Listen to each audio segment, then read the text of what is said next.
All right, well, welcome everyone.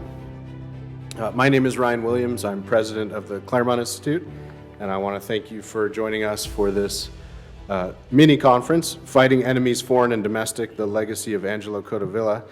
The purpose of this is really to remember the man's life and work and contribution to American politics and American scholarship on America, and also just to remember a dear friend and keep his project alive, a project that is very needful today on both foreign and domestic policy.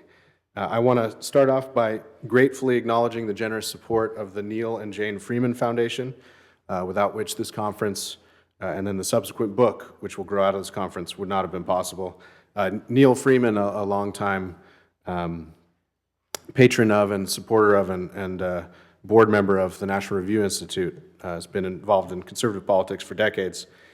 Neil reminded me when I cooked this whole thing up that he was not only a longtime friend of Angelo's, but a neighbor of Angelo's, so a fitting supporter of this whole project. And I have to explain, too, that Bob Riley sends his regrets. He had a personal thing come up last week that he just couldn't avoid. We're going to include Bob's remarks in the eventual volume, but unfortunately he can't be here today. So in lieu of Bob's keynote, I wanted to expand my opening remarks a bit to start us off. At Angelo's memorial service back in the fall of 2021 in Plymouth, California, which is a beautiful spot in the foothills of the Sierra Nevada, about an hour, mostly north and a little east of Sacramento.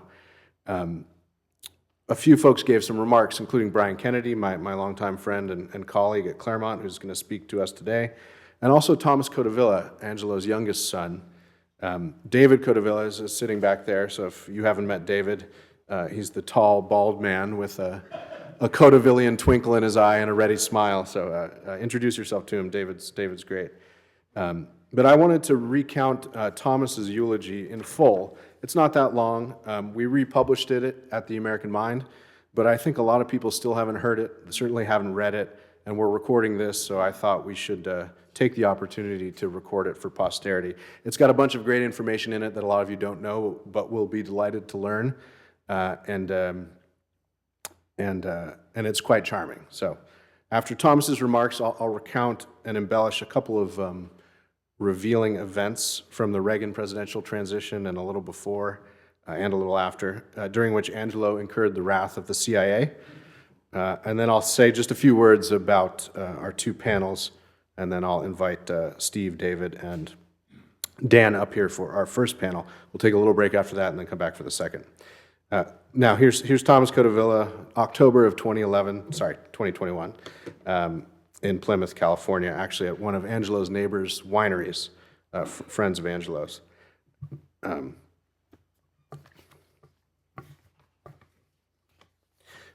We're here today because after years of gently suggesting that Dad get more rest, the good Lord took matters into his own hands. Dad was many things to many people. It is natural to ask at a memorial, who was he really? I will not speak on his intellectual legacy. People with actual doctorates are here to do that. That was an embellishment. Neither Brian nor I have a doctorate. But anyway, to the extent that it may help, though, here's how I understand him. Imagine, if you will, being born poor into World War II Italy with a predeceased father. You steal fruit from orchards to keep your belly full. Your scalp bears a hatchet scar from a fight with a preteen communist gang. You bathe in a cauldron. You are first in your class every year because you have to be. Standing at your father's grave, your mother lectures you on duty and family. After your unscrupulous Argentinian tango violinist relatives steal the money your mother set ahead, you only have enough money for the boat ride to America. You experience running hot water for the first time on that boat, and the gratitude never leaves you. Every August 8th, for the rest of your life, you celebrate the anniversary of your disembarkment. You learn English from John Wayne movies and perfect your accent by repeating Winston cigarette ads. For those who weren't around for those, including me, it was Winston tastes good like a real cigarette should. You deliver newspapers to mobsters. You learn to knife fight to protect yourself at school. You build amateur rockets and gleefully shoot them over the Hudson River into New York. You meet your future wife by walking straight into a Valentine's Day mixer to which you were not invited, asking her, "Good evening, miss. Would you like to twist?" then taking her out for her first beer at age 18. Now, ask yourself, given that early life, what room is there in you for fear or self-doubt? When you have realized your wildest dreams through will and self-reliance, why stop dancing with the one that brought you? His mindset created some obstacles and demolished others.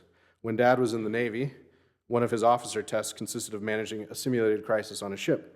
After 3 frenzied minutes of trying to complete every task himself, his commanding officer stopped him and told him that the point of the exercise was to delegate. Dad liked the story more than the moral. His informal motto was, make them stop you. If there was an offense or a federal injunction, or even if there was and he didn't think it was, quote, serious, he'd go ahead with what he thought was right and make the powers that be pipe up if they had any grief. On the flip side, I once found myself with him on horseback. The Codevillas have a lovely ranch in Wyoming, where one of the sons is, among other things, the most... as Angelo used to recount, he ran the town because he's the only tow truck operator and shop within 100 miles.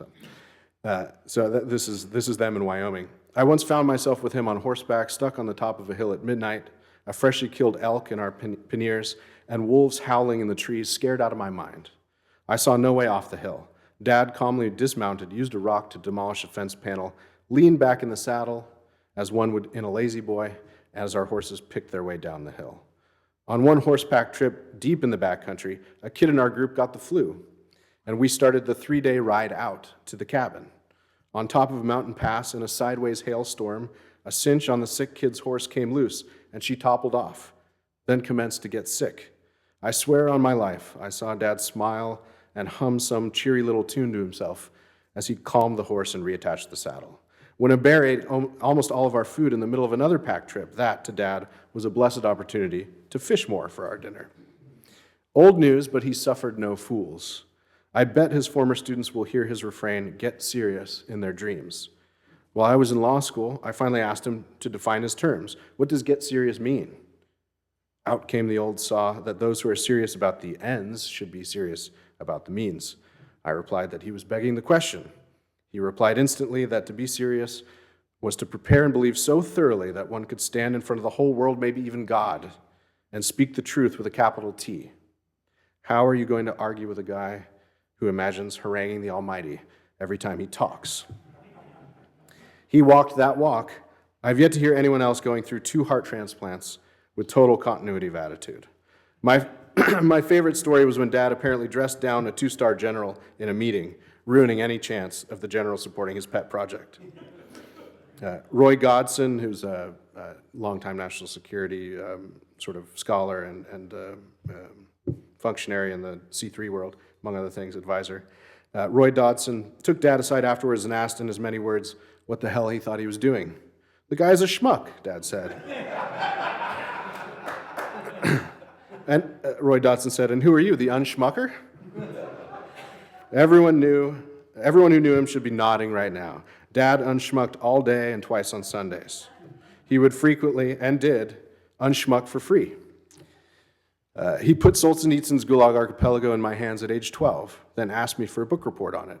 He showed me a passage of Solzhenitsyn's that made him do, this is a wonderful description of Angelo in this state, if you had the pleasure of knowing him.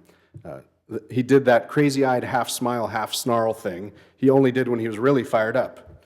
This is the Solzhenitsyn quote. Violence has nothing to cover itself with but lies, and lies can only persist through violence. And it is not every day and not every shoulder that violence brings down its heavy hand. It demands of us only a submission to lies, a daily participation in deceit, and this suffices as our fealty. And therein we find, neglected by us, the simplest, the most accessible key to our liberation, a personal non-participation in lies. Even if all is covered by lies, even if all is under their rule, let us resist in the smallest way, let their rule hold not through me. That was the great Solzhenitsyn quote. Leaving aside parallels to current events, that is how I understood my dad. I still wish he had slowed down more to enjoy what he had built, but that was not Dad. So please, before you get back to your lives and your work, pause and consider how many walks of life this crowd represents, how one man could live enough lives to assemble all of you. If you want to honor him, I have 2 suggestions. First, drink this wine made from the grapes he grew, and share stories with someone from another life of his. The intelligence officer in him would appreciate a final, thorough debrief. Thank God for whatever experience brought you here today, then wake up tomorrow and work a little harder because Dad's got the day off. That was Thomas's eulogy. And I took to heart his advice. Oh, thanks.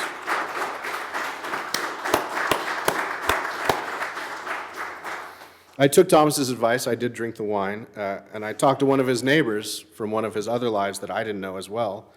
And the neighbor reported the unofficial motto of "Make them stop you" applied in practice. In his experience, they were walking through Angelo's property was filled with 5 or 6, or David can correct me if I'm wrong, 5, 6, 7, maybe 10, 15 acres of oak groves in addition to the vines and the vineyard.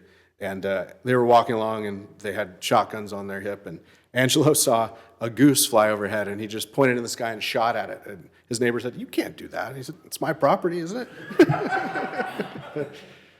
it?"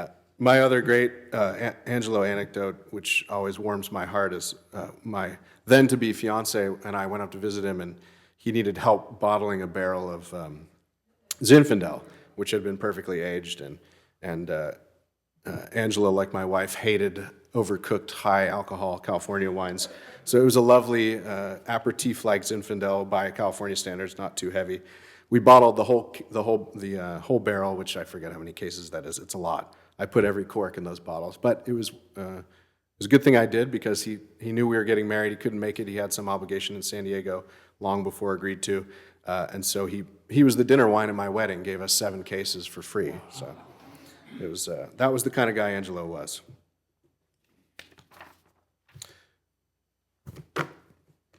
Okay, now let me set up the incident in 1980 and then a follow-on interaction in 1983 and a wonderful little anecdote from the late 70s. Angelo was working for Senator Malcolm Wallop from Wyoming in 1983 on the Senate Select Committee on Intelligence, where he worked from 1977 to 1985. This experience is one of the many things that nurtured in Angelo a lifelong scholarly as well as practical skepticism of all claims and boasts of the U.S. intelligence community. He'd also just started working on the Reagan transition team on intelligence community stuff. So this confluence of events produced the following November 22nd, 1980 Washington Post article. I'll just read a couple parts of it. Transition tensions spill over at CIA and Senate committee. The tensions of transitions to Ronald Reagan are spilling over at CIA. The head of the president-elect's CIA team was lecturing his men just last week about the importance of sticking to policy questions and avoiding hit lists of officials to be ousted. Sounds familiar. When it turned out that 2 of the transition team were themselves being dismissed from their jobs in the wake of complaints from the CIA. One member of the transition team, sources say, reported that he and at least one of his colleagues had just been ordered fired from their full-time jobs on the staff of SSCI. The Republican staffers, Angelo Codevilla, an appointee of Senator Malcolm Wallop, and Mark Schneider, who owes his job to Senator Jake Garn, were reportedly flabbergasted at first word of their dismissals. Both were said to have informed their senators of their temporary duty, paving the way for a new regime at Langley. But no one, it seems, had told the prospective new chairman of the committee, Senator Barry Goldwater. According to several sources, one high-ranking CIA official, Legislative Counsel Fred Hitz, had expressed his chagrin to Goldwater's chief of staff on the intelligence committee, Earl Eisenhower. We at the CIA were concerned that the separation of powers doctrine had been done some violence to. When the names of the transition team were announced last Friday morning, we had some concern as a management body that several were employees of the legislative branch. As a result, Hitz said CIA officials were, quote, concerned that Codevilla and Schneider might be getting information as transition team members that CIA might not want to share with staffers for the Senate committee charged with overseeing the agency. However, Hitz added, and this is like typical bureaucraties, I did not make any suggestion that they be cashiered. Hitz did not cause them to be fired. We were just, as I say, concerned. That's the sum and substance of it. Goldwater said it wasn't the separation of powers business that bothered him. Rather, he said, this committee is so sensitive that we can't allow staff members to wander around town and sit behind desks without clearing it with committee leaders. I just wanted to make it perfectly clear that I'm not going to stand for it. And then the really telling piece is at the end, which is one well-placed Senate source suggested still another motive for the CIA complaints that touched everything off. at least some of these Republican staffers are pushing legislation that would break the agency up. They're not exactly persona grata to an agency that's about to be torn apart.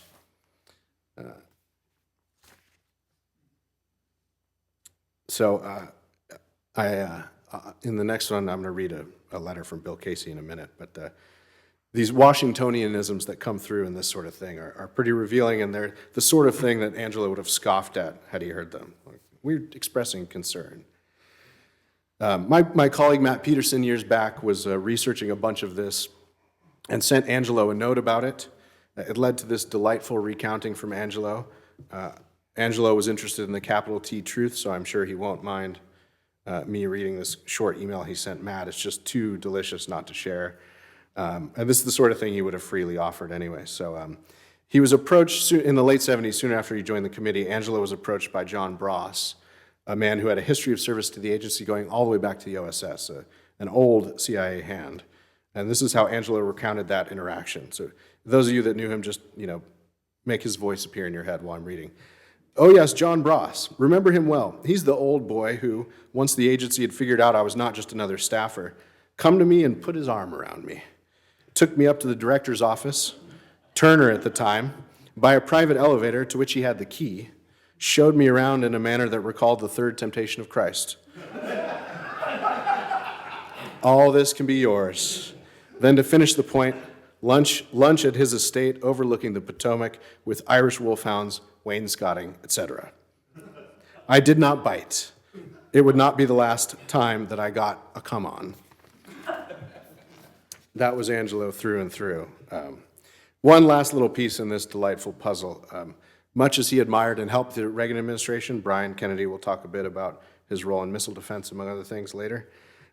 Angelo harbored few illusions about how much it would take to change the culture at CIA.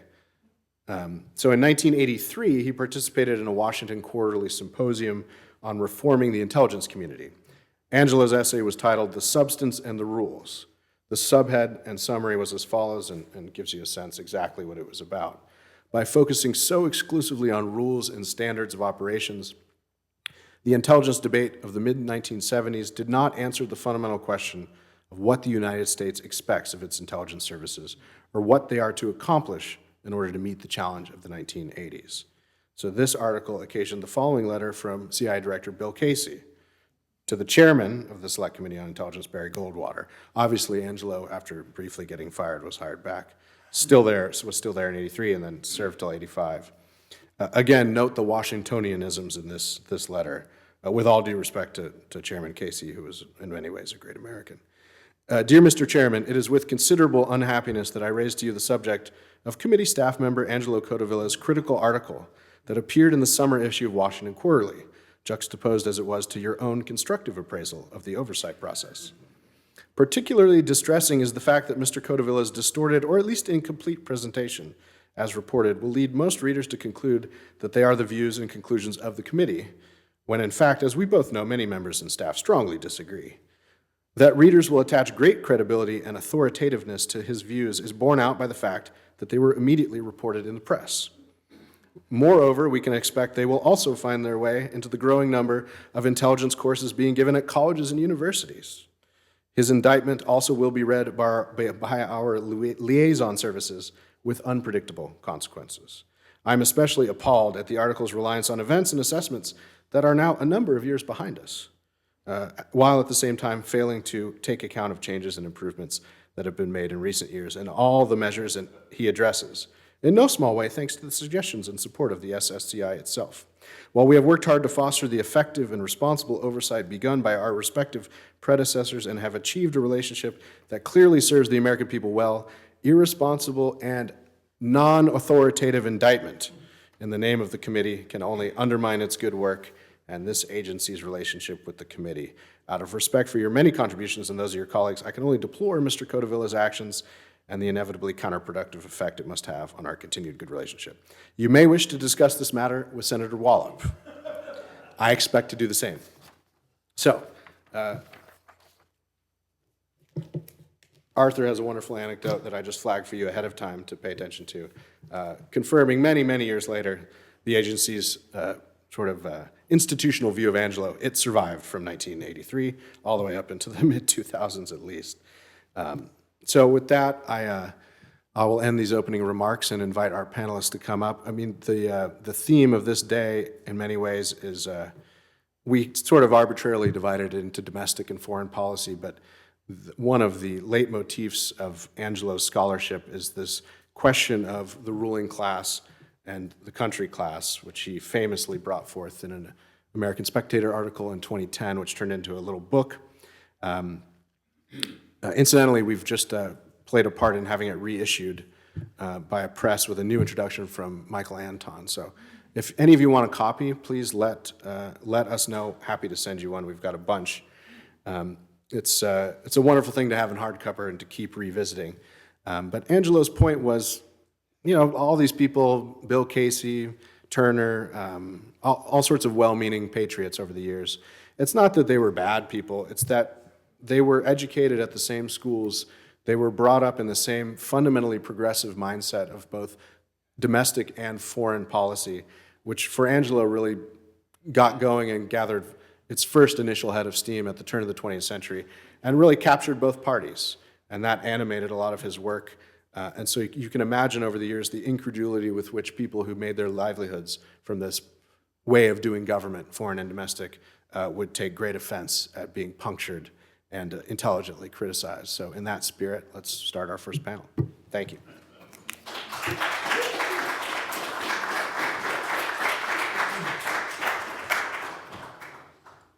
So for our first panel, putatively on domestic policy, let me just introduce our speakers quickly. They'll be known to most of you. We'll start with David Corbin. David is Chief Academic Officer at American Classical Education Foundation. But David was also one of Angelo's last grad students, if not the last. David can correct me. Maybe one of two. One of two of his last graduate students at Boston University. Steve Hayward, who all of you know well from his many ventures over the years, longtime friend of the Claremont Institute, one-time employee, now an inmate at the University of California, Berkeley, as he says, and peripatetic writer, speaker, and overall great American. I'll say that of all panelists, they're all great Americans. Dan McCarthy is editor at Modern Age and a senior scholar at the Intercollegiate Studies Institute, although I may have gotten that title may need emendation, so I leave that to Dan. But Dan is also a proud, to speak for him, a former Lincoln Fellow of the Claremont Institute. And so with that, we'll start with David. Thank you.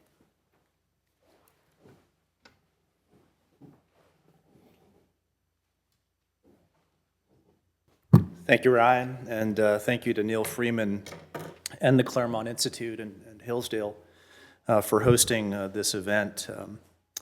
I think this conference on Angelo Codevilla is incredibly important because I think after his death, there was still a question there as to just what he was trying to accomplish. And one of the most common reactions that I heard after his death among friends was how unfortunate it was that he would no longer be able to provide his unique commentary on all things present, especially at a time when we needed him most.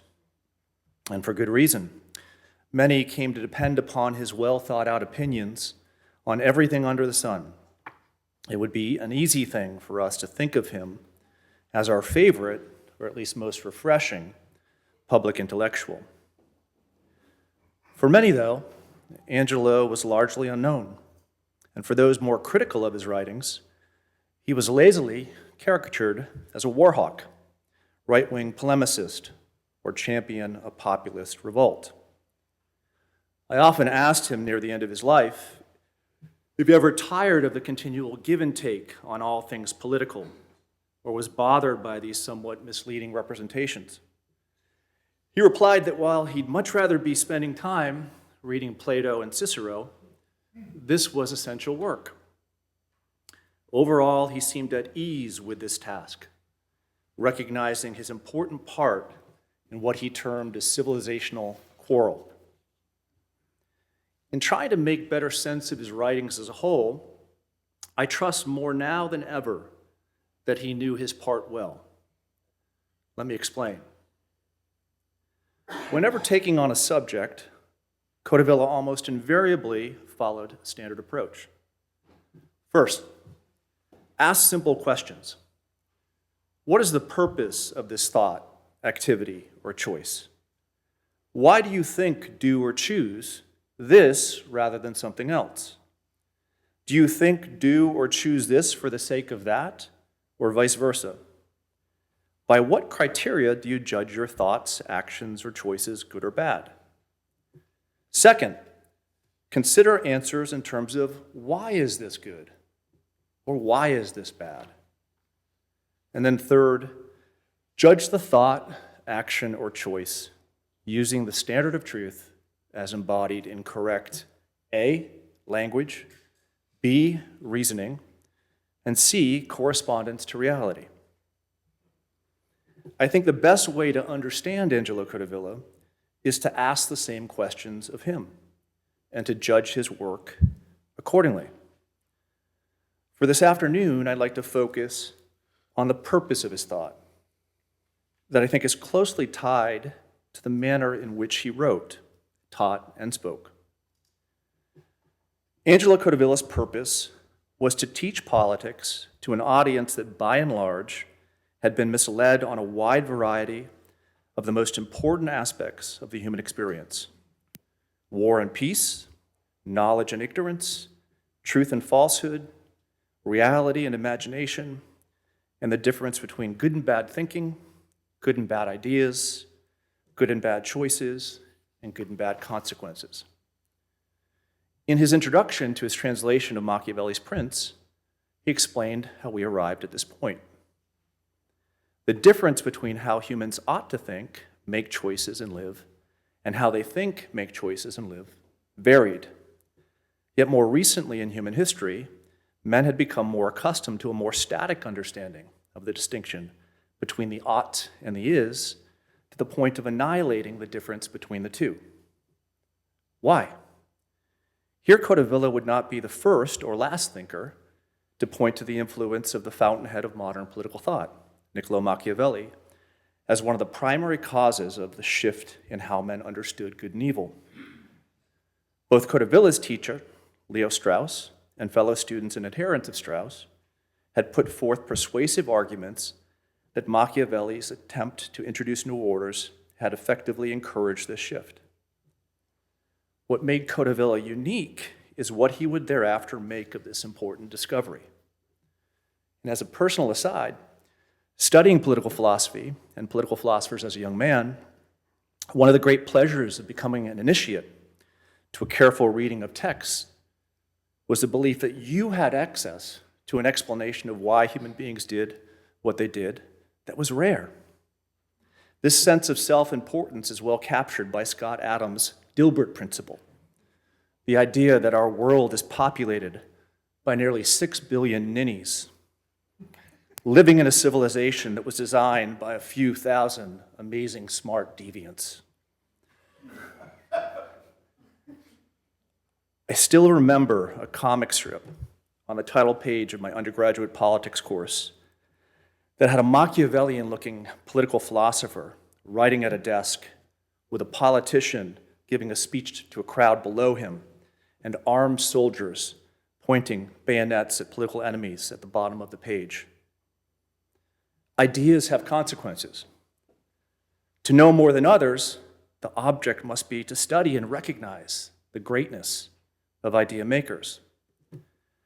When I met Angelo Codevilla a few years later as a Ph.D. student and relayed a similar sentiment and worldview, he was only mildly amused and rather unimpressed.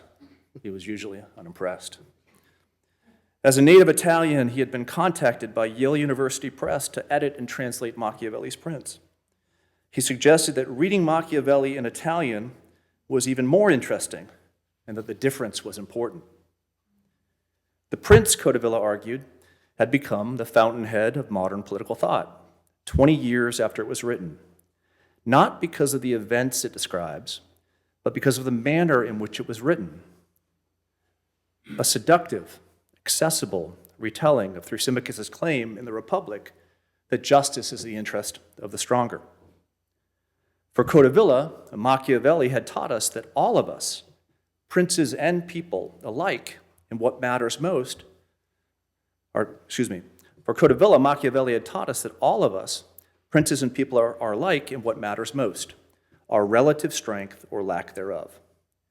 In other words, the strong and the weak do what they can, and the weak and the strong suffer what they must. There is no peace for anyone. Codevilla asks whether we should accept this premise or question it. Whereas, quote, the problem of what Machiavellian men do is not easily dealt with, he suggested that it is not impossible to deal with. The best response to Machiavelli involved trying to figure out what was true, restating it confidently, and with real-world, tangible examples that show what men do at any given time depends on what habits they acquired.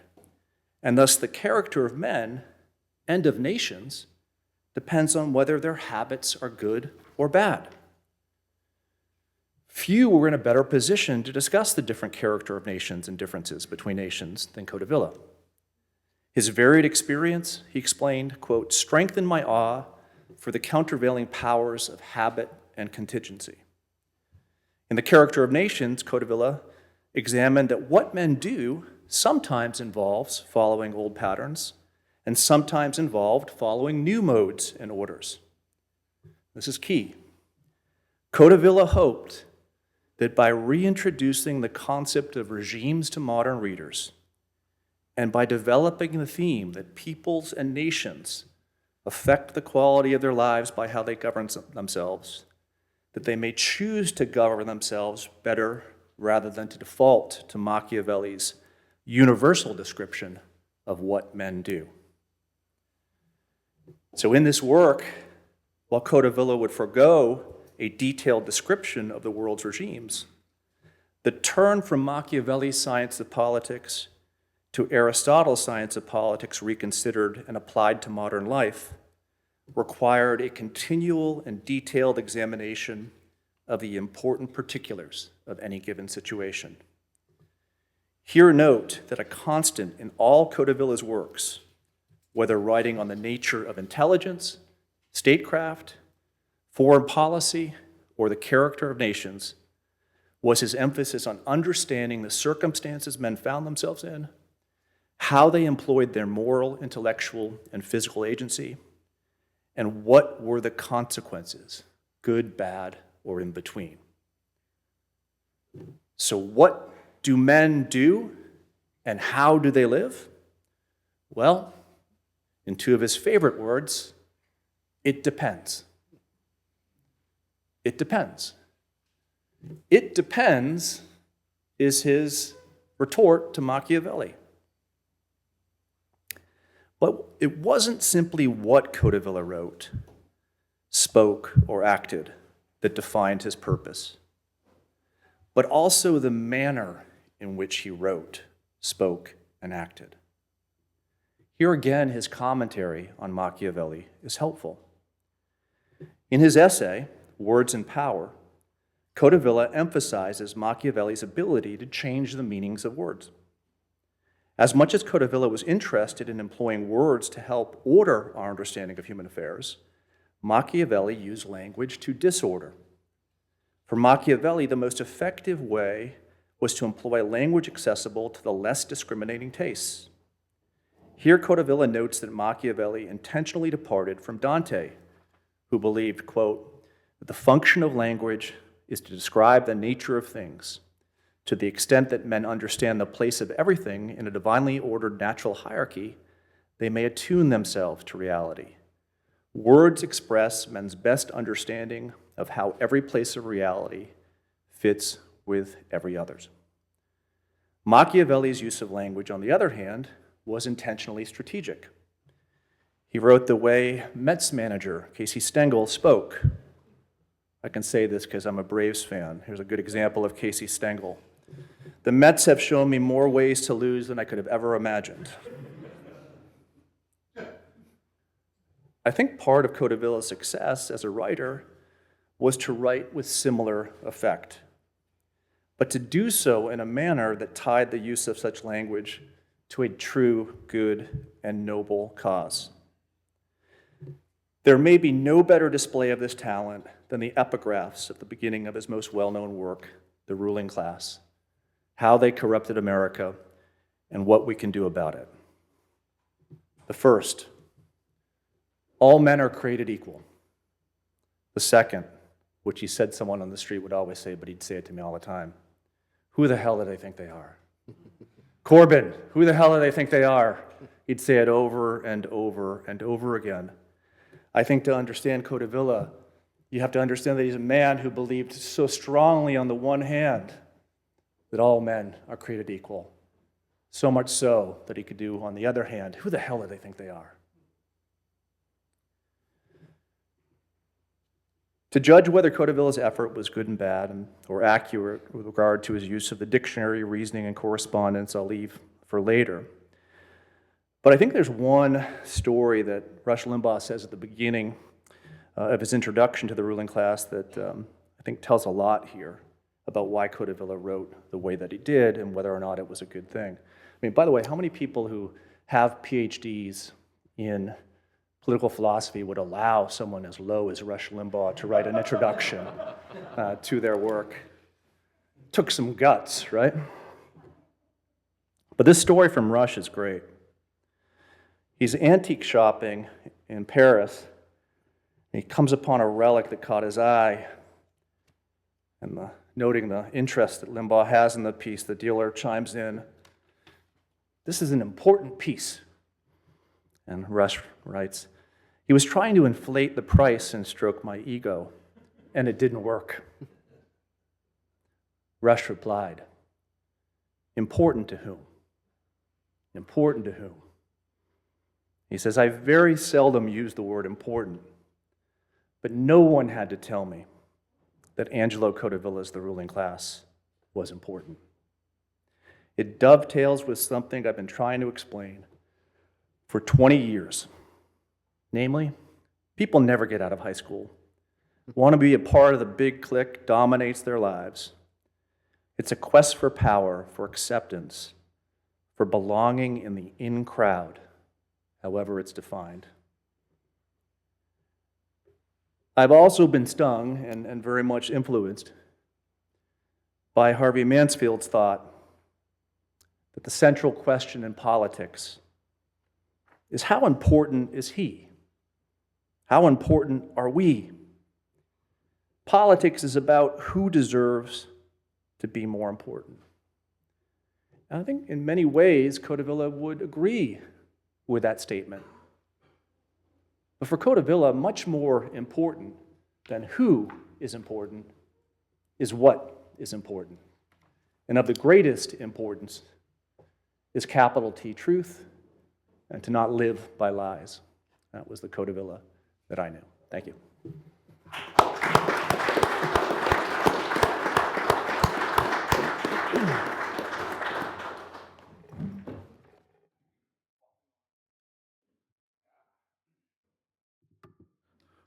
Well, let me say that it's really a delight to be in the company of so many true conservatives. True conservatives, I define these days, are those rare people who didn't support Donald Trump until after January 6th. You know, you had all this talk from the media for 4 years about, he was an authoritarian and a populist bully. And I said, finally, what took you so long, right? That's actually, some of you who know conservative folklore will recognize that's a derivative joke from Stan Evans. And when I did my recent biography of Stan, I had not appreciated this all the years I knew Stan and had worked for him 40 years ago, that he was a huge fan of Angelo's and they were friends. And during the 70s, when Stan Evans was starting the American Conservative Union, he had Angelo come and speak, usually on arms control and related foreign issues, as often as he possibly could. And of course, as everyone knows, Angelo is best known for his work on grand strategy, intelligence, arms control. But my proposition is, if we could place ourselves in that imaginary world in which there was no foreign conflict and military strategy was unnecessary or didn't exist, Angelo would have emerged as one of the premier social thinkers of our time, mentioned in the same breath with, say, James Q. Wilson or Charles Murray. And when you start drawing out the parallels, and I'll do this in order in a minute, or try to, you realize that his perspective on domestic affairs is in harmony with his views on foreign affairs. There's a unity to them. That's the important point. But that unity actually explodes one of the familiar intellectual dichotomies of modern times, which is the supposed separation of foreign policy and domestic policy. That's the way we talk about it in conventional politics, right? And candidates for president or presidents in office. We always say Reagan's domestic policy, Reagan's foreign policy, so forth. That's one of the conceits of modern scientific politics, and yet another means of diminishing the proper role of political argument in public affairs. So let's start out with the old familiar cliche that partisan differences end at the water's edge. We don't say that as much as we used to, and one reason is it was never true, of course.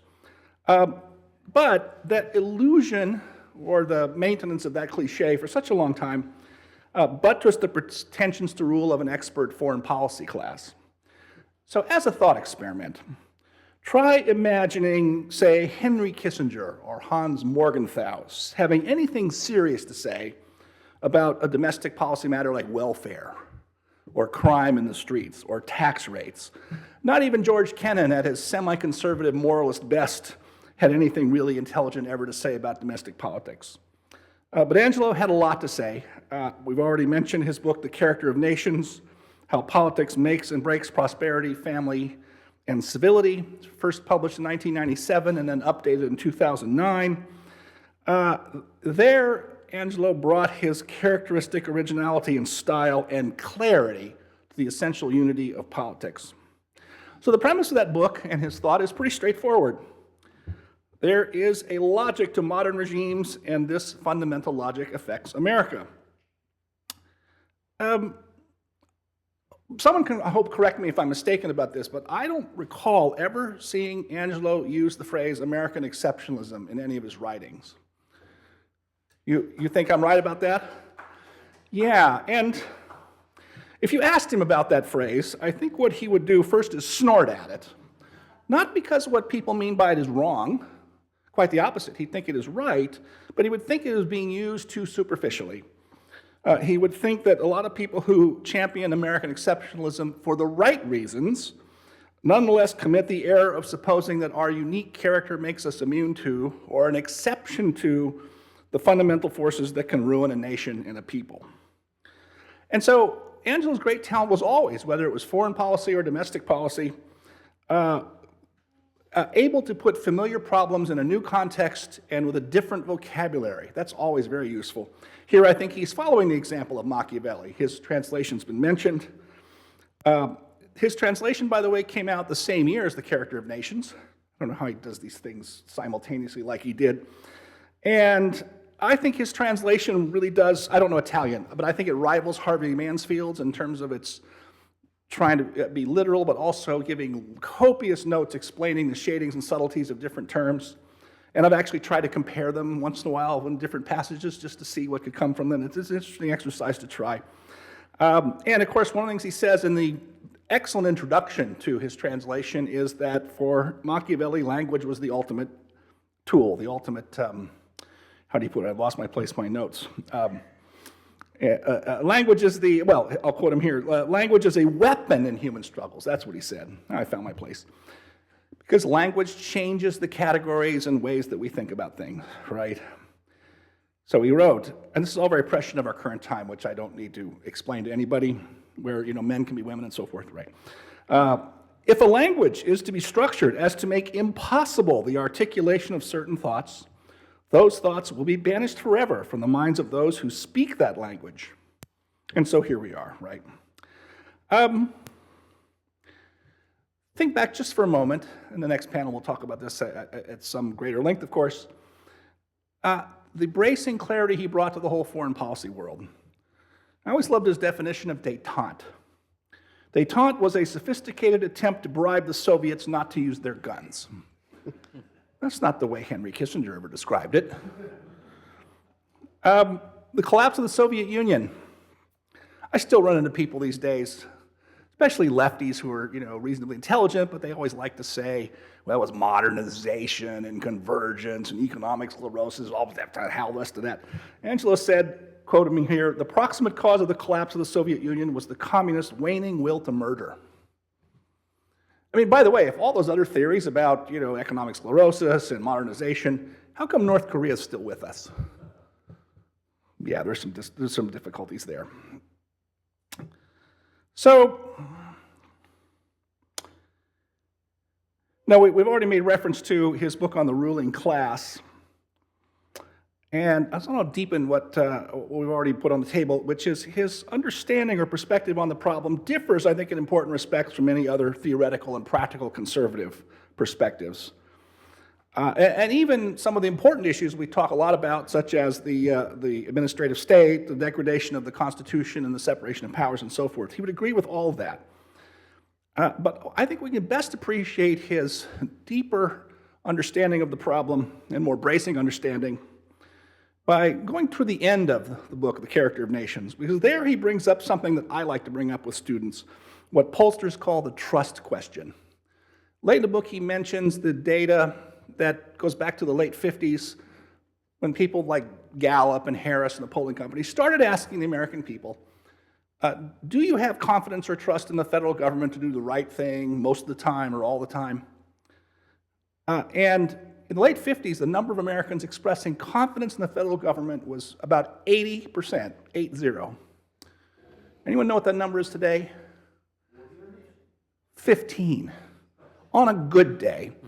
And I will often show this chart to students, and I'll actually put the chart up. Have you ever seen it? It starts in the mid-60s. There's a reason why. That's the point where it breaks and goes down, down, down, and from 80 down to about 15 today, 17 if there's a polling error. And I show this to students, usually the first day of class. At Berkeley, class is one giant reclamation project from the first moment. So the discussion begins, how did that happen? What's the causes of that? What are the remedies and so forth?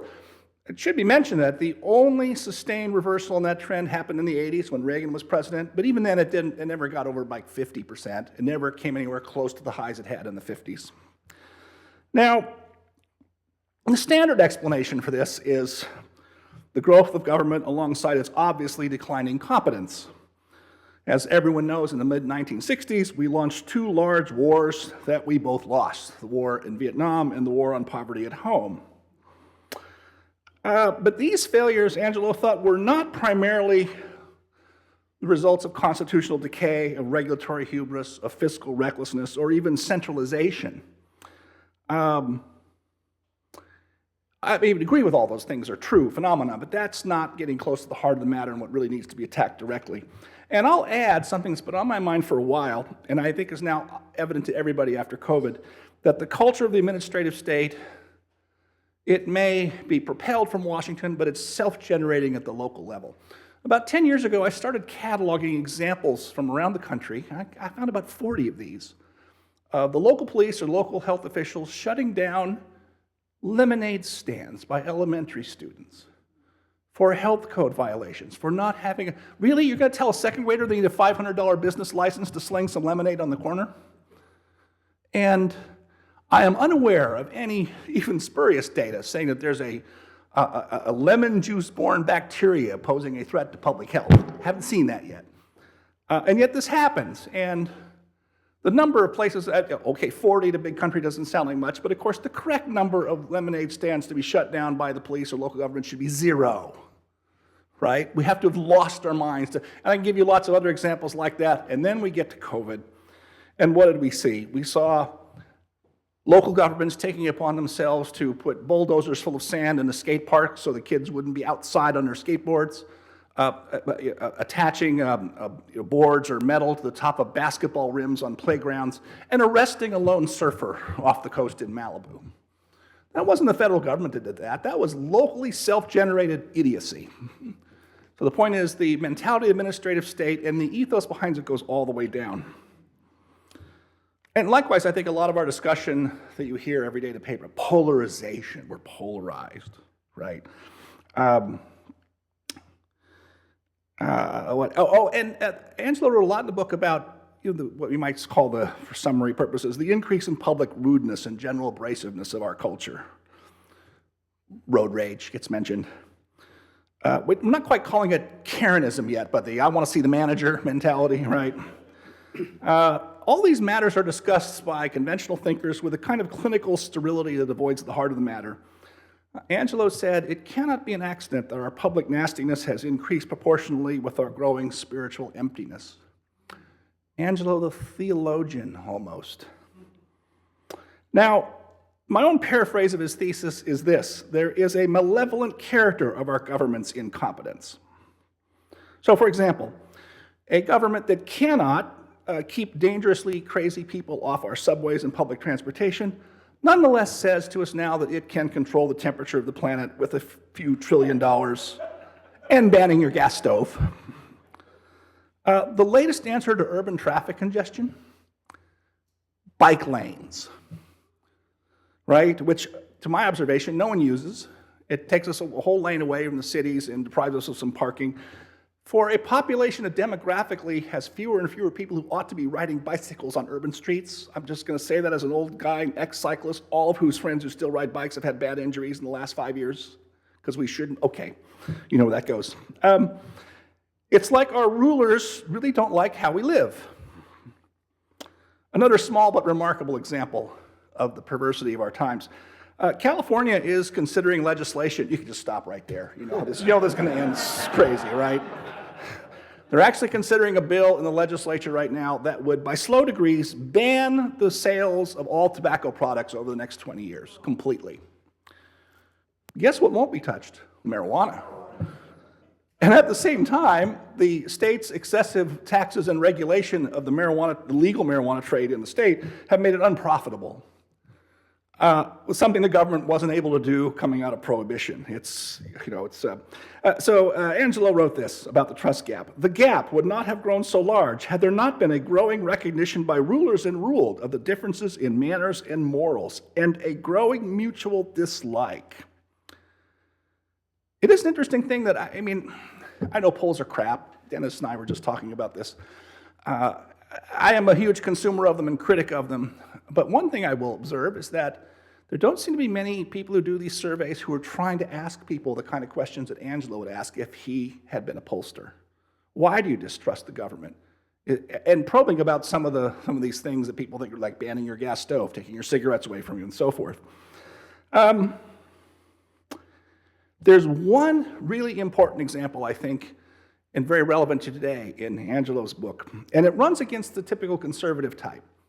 So I think everyone with any sense recoils against the impulse behind the defund the police movement of the last few years. But Angelo was early on in perceiving how policing in America had fallen prey to the same bureaucratizing tendencies of the rest of the administrative state. So he wrote in his book, a couple quotes here: unionization helped to insulate police from complaints, and bureaucratization and the expansion of their jurisdictions insulated them from their fellow citizens.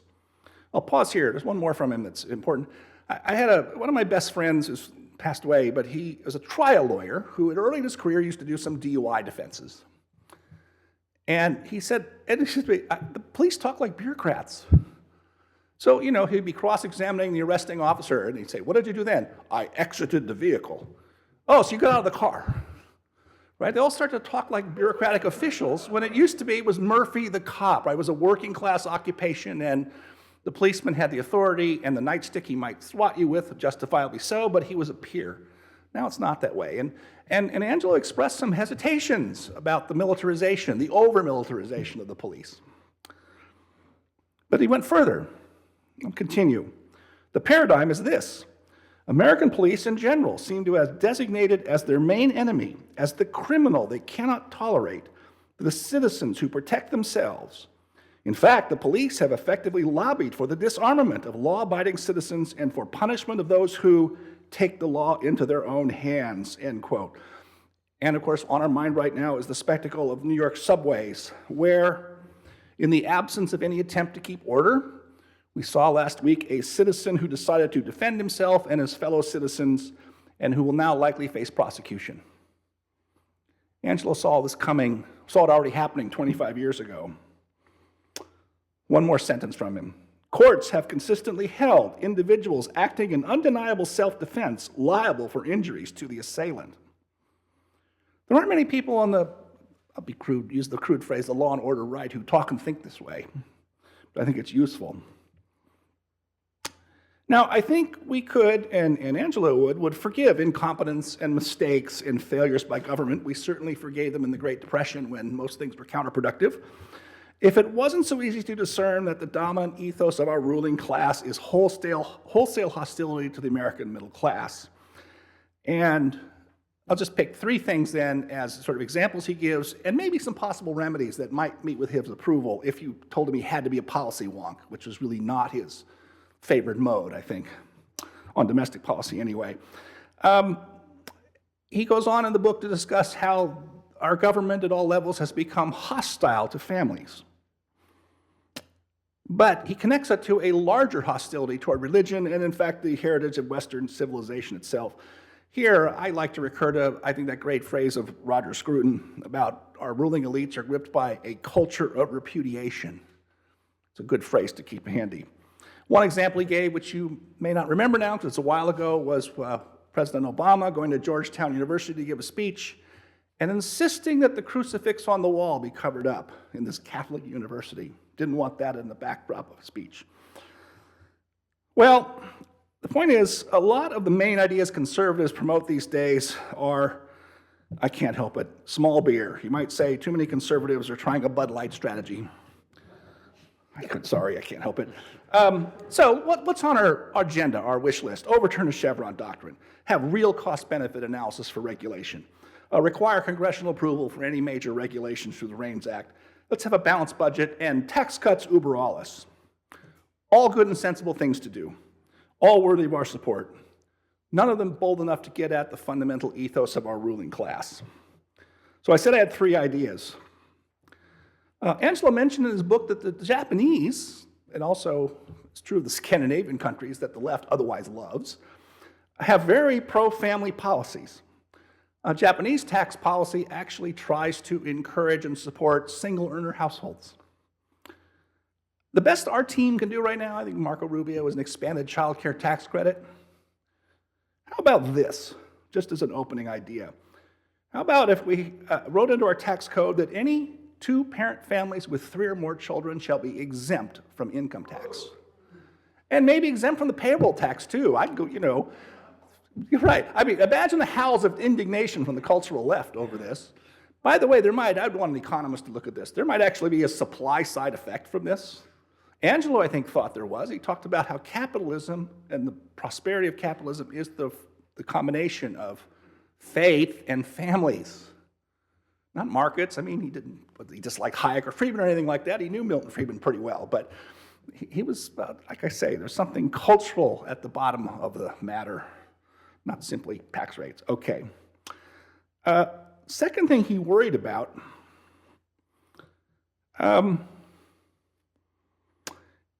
he said the problem is if our government is incompetent at home for these malevolent reasons, it will likewise prove unable to defend the country from a serious foreign threat. And he goes through something that has been discussed by many people, the growing divide between elite America and the people who serve in our military, and how few Americans serve in the military anymore. So he doesn't say this, but read between the lines, he kind of thinks maybe we ought to go back to having a draft. I might even be more radical and say, why don't we contemplate universal service? Not the AmeriCorps model where you work in a recycling center at a university, but actually universal service that requires military training. The example he discusses at some length is Switzerland, but also Israel. But Switzerland, and he embraces what Machiavelli said, that the Switzerland is the most free because it's the most armed. And you can think through a lot of other collateral effects that might have. Lastly, on religion, I'll just note very briefly and then conclude that the Supreme Court in recent years has been rather friendly to religious liberty, but like all things in constitutional law these days, it usually proceeds on very narrow grounds or really incremental decisions limited in these little ways. So I'm trying to use some imagination about how Congress and/or state legislatures could provoke some really broad challenges to burst open and reverse the aggressive secular tide against religion. I'm not sure what it might be. It might be something having to do with adoption. We've seen around the country a lot of adoption agencies excluding religious adoption organizations because they won't facilitate adoptions to gay couples and so forth. Let's go attack that directly. I have one. Reagan used to talk about bringing back school prayer.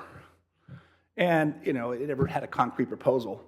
But Harry Jaffa, one of Angelo's teachers and ours, came up with a great idea once. And I can't believe no one has the imagination for this. Jaffa noted that I think it's 48 of the 50 state constitutions have preambles that sound like the Declaration of Independence. They mention God or the Creator as the source of our rights. Proposal: have every state require that school children in public schools every day recite the preamble of their state constitution, and then dare the federal judiciary to rule that state constitutions are unconstitutional on First Amendment grounds. That would be a fun day and an argument I think we could win. I'll just conclude with one. This sentence, this is the motto, put it on a business card, and then I'll quit. Angelo said, "When one speaks for one's country, it seems one must speak in terms which can let me do it again. When one speaks for one's country, it seems one must speak in terms which can make rightful claims upon men's faith." Thanks.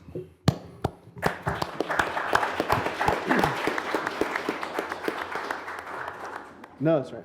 While Dan's going up there, I will say that the bureaucraties of law enforcement can be charming when in the mouth of a 4'11" police officer in Asheville, North Carolina, namely my stepsister. Her father was very proud when she was recounting a recalcitrant perp, at which point she took out her tactical baton and assisted him to the ground. Well, I have been assisted to the podium, not to the ground. And I think I'll begin my remarks, actually, with an epilogue that will also serve as a prologue to my own thoughts. Steve brought up an interesting comparison between Angelo Codevilla and George Kennan, and I think that's actually a very fruitful comparison. I would disagree with Steve's thought that George Kennan didn't have anything interesting or sensible to say about domestic policy. Kennan did have a couple of interesting, quite advanced thoughts, really, about domestic policy.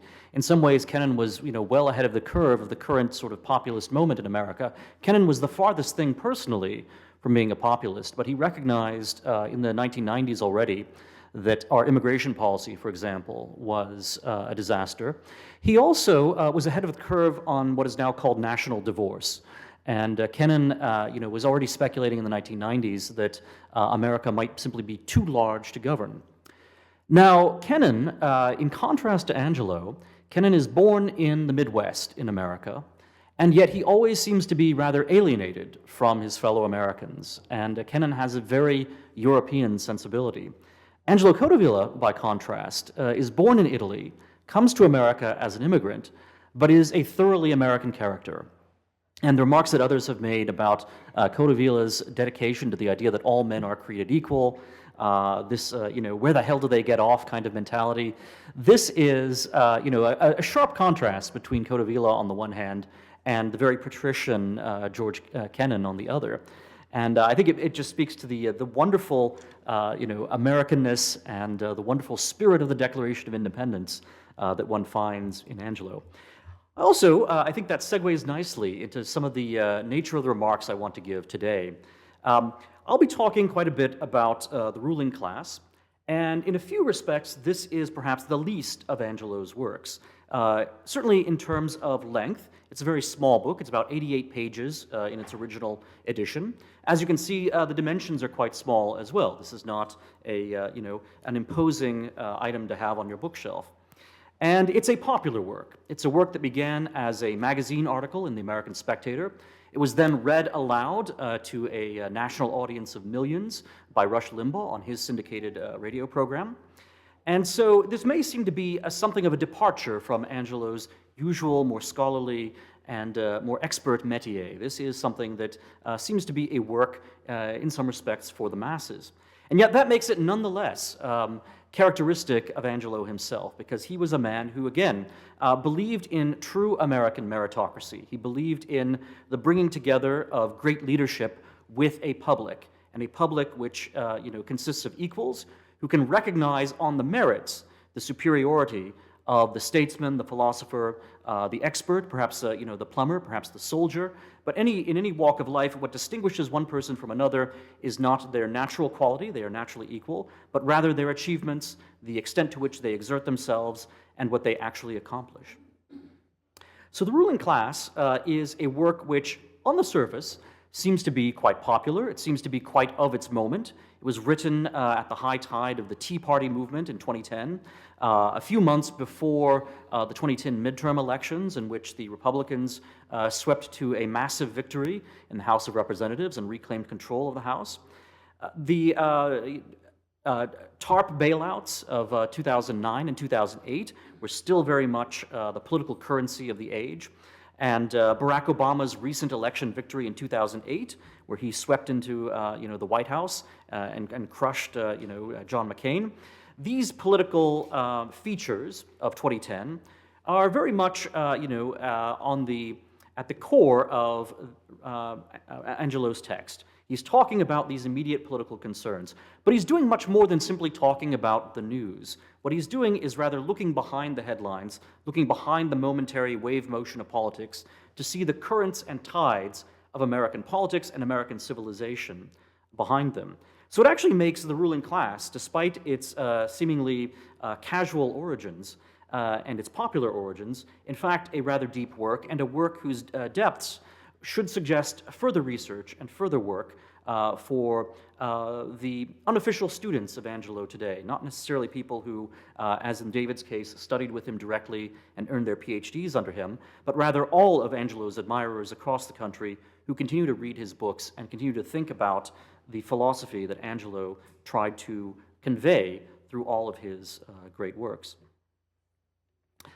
Now, the ruling class, as I said, begins with the circumstances of 2010.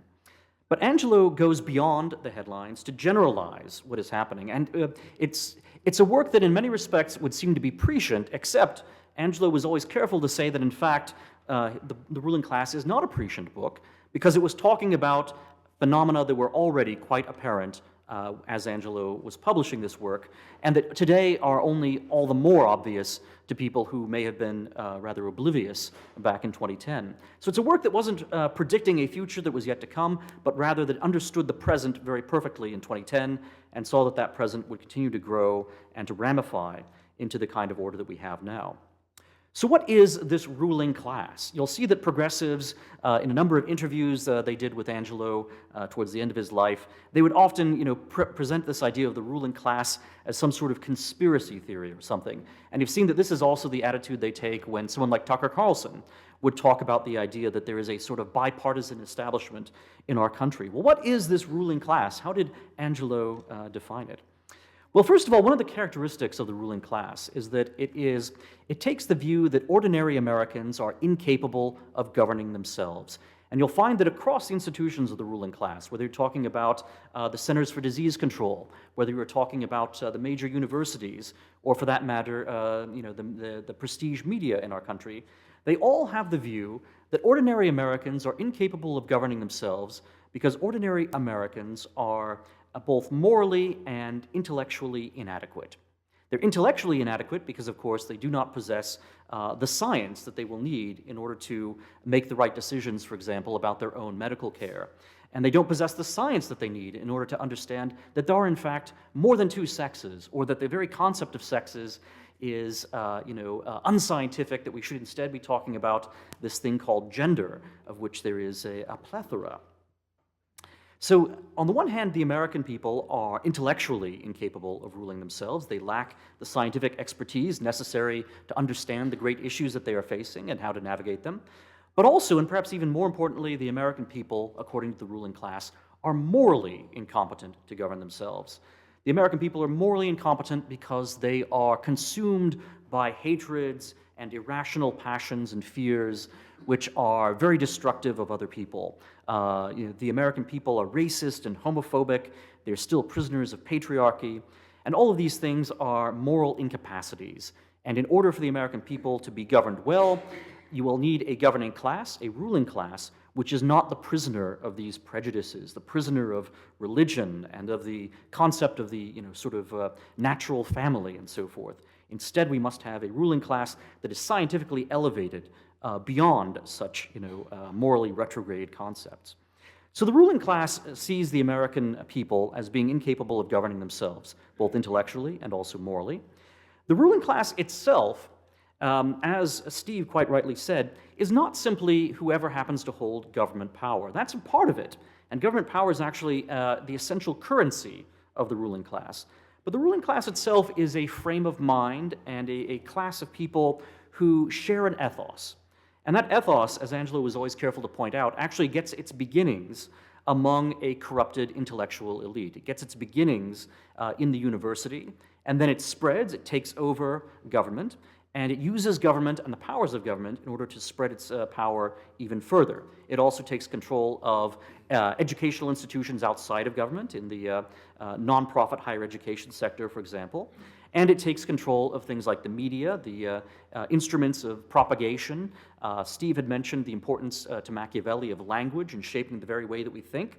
Well, consider the way in which the academy and the media control language, and they also control image, which of course is increasingly an important medium of managing the masses, managing the people, because we have dumbed down the American public to such a degree that images become more and more important, more and more salient. And of course, we saw in 2016 and in recent years that when people do actually start to reclaim the image from the media that otherwise controls it, when you start to see, for example, what are called dank memes proliferating on Twitter, this actually is a threat to the regime. This is actually something that the leadership of Twitter before Elon Musk took it over, and the leadership of Facebook, and talking heads on our televisions and in the newspapers, all of this will be labeled as hate speech. Even if it's just a green frog, that is a hateful symbol.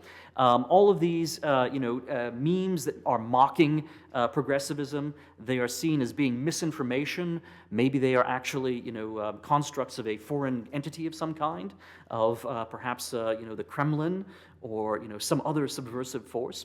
So the image is an extremely important power. The image and the word are domains that the ruling class has tried to monopolize.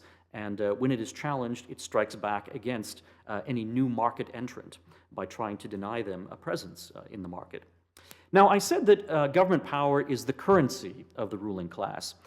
One of the key theoretical contributions that Angelo makes to understanding the way in which the ruling class works today, and in contrast to certain other potential ways of understanding the ruling class, is that Angelo says the ruling class is largely characterized by its relationship to government. And again, it isn't simply that the ruling class is the government. It isn't simply that it consists of office holders or even of federal bureaucrats. It's rather that there is an interchange of privileges, of money, and of power and leverage over society that the private institutions of the ruling class and the government engage in and use to come together. The ruling class occupies a kind of hybrid position. It has its tentacles in the private sector, but also very much in government. And it continues to use the combination of government and private self-interest in order to fortify its strength. So when Angelo was writing The Ruling Class, TARP and the bailouts of the banks, the bailouts of various other financial industries and insurance companies and whatnot, these were very much salient in American politics. They had given rise to the Tea Party as a response.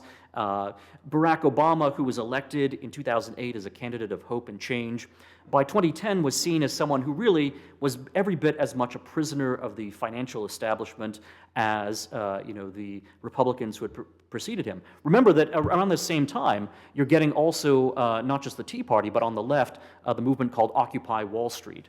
So even on the left, which is otherwise very enthusiastic about Barack Obama and certainly approves of his cultural agenda, they understand that fundamentally something is going on in our economic system which is not certainly the conservatives understand it's not a free market, and progressives understand, well, it is a collaboration between the private sector and the public sector. And the left, of course, doesn't want to undo that. They want to simply modify that in a more leftist direction. But even they, in Occupy Wall Street, understood what was happening. So think about all the ways in which what Angelo had already identified as a central phenomenon of the ruling class in 2010 have continued to expand as we are now in 2023. So we've gone from bank bailouts and things like TARP being exceptional back in 2010 to now being the norm. We saw just recently the Silicon Valley Bank collapsed, and government bailed that out. Government is bailing out all kinds of banks, and in fact, right now there is sort of new policy being worked up in order to modify the way in which and expand the way in which government is providing cover for our rather insolvent financial apparatus. But of course, there's so much more. So already at the time Angelo was writing The Ruling Class in 2010, things like environmental policy and green energy were starting to emerge on the scene. But today we see that these forces really are powerful enough that they are starting to redefine capitalism in some ways. And this is one reason why the libertarian critique of state power and government power, the libertarian critique of the Green Movement, for example, isn't deep enough and isn't powerful enough. And Angelo's view of the ruling class is actually more significant than the view that you find among many libertarians. Because while libertarians always view government as the source of the problem and always view it as the thing that is sort of the impetus and the driving force, Angelo understood that in fact ideas are behind even government power, and that government power becomes co-opted by those who have bad ideas and becomes the sort of rope that strangles the American people. And of course, one could say so much more. As Chris Caldwell's recent books have talked about, we also have the use of a combination of government power and corporate power, private power, through HR departments, through the diversity apparatus, through grievance policies and policies that try to manage personal relationships in the workforce, in schools, and in private life, commercial relationships. All of them have come under this comprehensive power.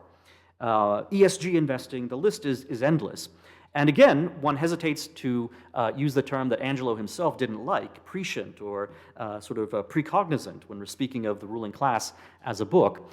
But Angelo understood already in 2010 many of these forces that would go on to become so much more powerful over our lives today. Now, in contrast to the ruling class, there is what Angelo has called the country class. And this is an important term, an important rediscovery of a term that is essential to American history, and in fact to Anglo-American political history. Now, back in the 17th and 18th centuries, the country party was the party that was opposed not simply to the king and to royal power, but rather to the way in which the king and certain very powerful ministers of his in Parliament were combining their powers to circumvent the Constitution. And in fact, the greatest threat the country party of the 17th and 18th centuries comes to perceive to the English Constitution, the British Constitution, is the way in which Parliament's own cabinet, its own leadership, is able to sort of play both sides. On the one hand, it gains power from having a parliamentary majority, but it's also able to subvert Parliament's authority by drawing upon the king's power of appointment, the king's power to present basically what we would call spoils to cronies within Parliament. So in other words, the king's power is used to bribe members of Parliament, and conversely, that parliamentary majority can be used by the cabinet to intimidate the king, because the king cannot get any policies that he wants to be enacted if a parliamentary majority will not go along with that, and the king's cabinet, by using the king's powers of patronage, are able to manipulate a parliamentary majority. So this was a subversion of the British Constitution that was extremely shocking both to Whigs and also to Tories of the time. So someone like Viscount Bolingbroke, for example, who writes an important work called about the Patriot King, the idea of a Patriot King. This is something that's important to them. It's something that goes on to inspire figures like Thomas Jefferson in the American tradition. They too identify very strongly with this country party tradition in Britain. And you also have a figure like Edmund Burke, often considered the founding father of conservatism. Burke is not quite a country Whig in the old-fashioned tradition, but he is someone who takes very much a country Whig kind of analysis of how the British Constitution can be corrupted, and brings this conception into an idea of more competitive parties, where you will actually not have Parliament being kind of a slave to the cabinet and the king being used, as a source of patronage, but rather if you have competing factions within Parliament, basically modern political parties, you can then have a freer system, a system that actually is truer to the British Constitution than one in which you have overwhelming majorities that are, subjected to corruption. So this, tradition is something that Angelo helped to rediscover by the very use of the term country class. And in juxtaposing the country class to the ruling class, he was bringing into conversation vocabularies from two different traditions. The tradition I've just described of the British Country Party, but also the vocabulary of Italian elite theory and its discussion of ruling classes. And another thinker that is very important in importing this Italian tradition to the United States was a conservative by the name of James Burnham, who was one of the early editors of National Review. But Burnham actually got his start as a Marxist and, in fact, as one of the leading Trotskyist intellectuals in America shortly before World War II.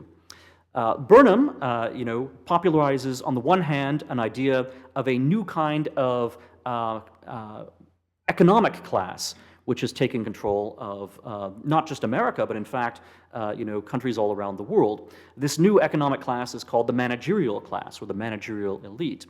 And Burnham argued in a book called The Managerial Revolution in 1941 that this managerial elite was certainly in power in the Soviet Union, which was not, in fact, the kind of workers' state that had been imagined by the early communists, but instead was a bureaucracy run by commissars and by this managerial class. The managerial class was also in power in Nazi Germany, which also was a heavily bureaucratized system, and it was in power in America as a result of the New Deal. Now, in response to this managerial takeover of nations all around the world, Burnham started to reinvestigate the traditions of Niccolo Machiavelli and Machiavelli's understanding of elite competition and the ways in which elite competition create opportunities for liberty. So Burnham writes a 1943 book called The Machiavellians, in which he not only talks about Machiavelli, but also a number of other important Italian thinkers such as Vilfredo Pareto, Gaetano Mosca, the Frenchman Georges Sorel, and the German-Italian thinker Roberto Michels. Now, I would say that Angelo Codevilla has helped to put into conversation again the way in which these Italian thinkers and their allies had been conceiving of the Machiavellian competition among elites with this British tradition and this American tradition ultimately that contrasts the country party to the court party, or what we now call the ruling class. I'll just say that I think that in continuing to advance Angelo's work, one can achieve a great deal by deepening this conversation between the country party idea and the country class idea on the one hand, and this analysis of the ruling class and ruling elites on the other, by bringing together great British thinkers with Americans like Codevilla and Burnham, along with Italians from Machiavelli through to Vilfredo Pareto. Now, I will say, the ruling class, Angelo's book, ends on a mostly optimistic but a little bit ambivalent note. He talks about how the popular uprising already in 2010 had come to be. And you could see that in the Tea Party, and of course you would continue to see that in the 2016 election with Donald Trump, and you continue to see it today. So on the one hand, the popular side of things, the revolt against the elite, had already arrived. But the greater challenge, which is mentioned at the very end of Angelo's book, is the idea of what kind of new leadership class you're going to have to replace this corrupt ruling class, and how you're going to build new institutions and new, sort of modes and orders, to use Machiavelli's term, to replace this very, self-serving system that the American political and educational elite has built for itself. And that seems to me to be, a question that Angelo helps to answer through his very life, in the way in which Angelo brought together classical philosophy, an appreciation for the readings that Leo Strauss undertook, together with policy expertise and political engagement and engagement with the American people themselves. Angelo was kind of a Renaissance man of American republicanism in that regard. And so I will leave it at that and commend again all of Angelo's works to all of you. Thank you.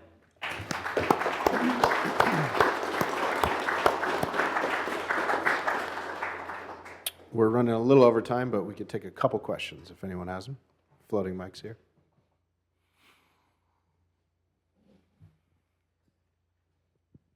Or we could just break. No, Matt, go ahead. We'll do Matt's question, then we'll take a quick break and come back for the next panel.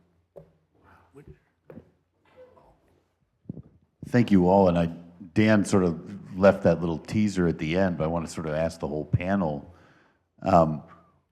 what is the Codevilla, what is the Angelo teaching on replacement theory? Like, how do we get a new elite?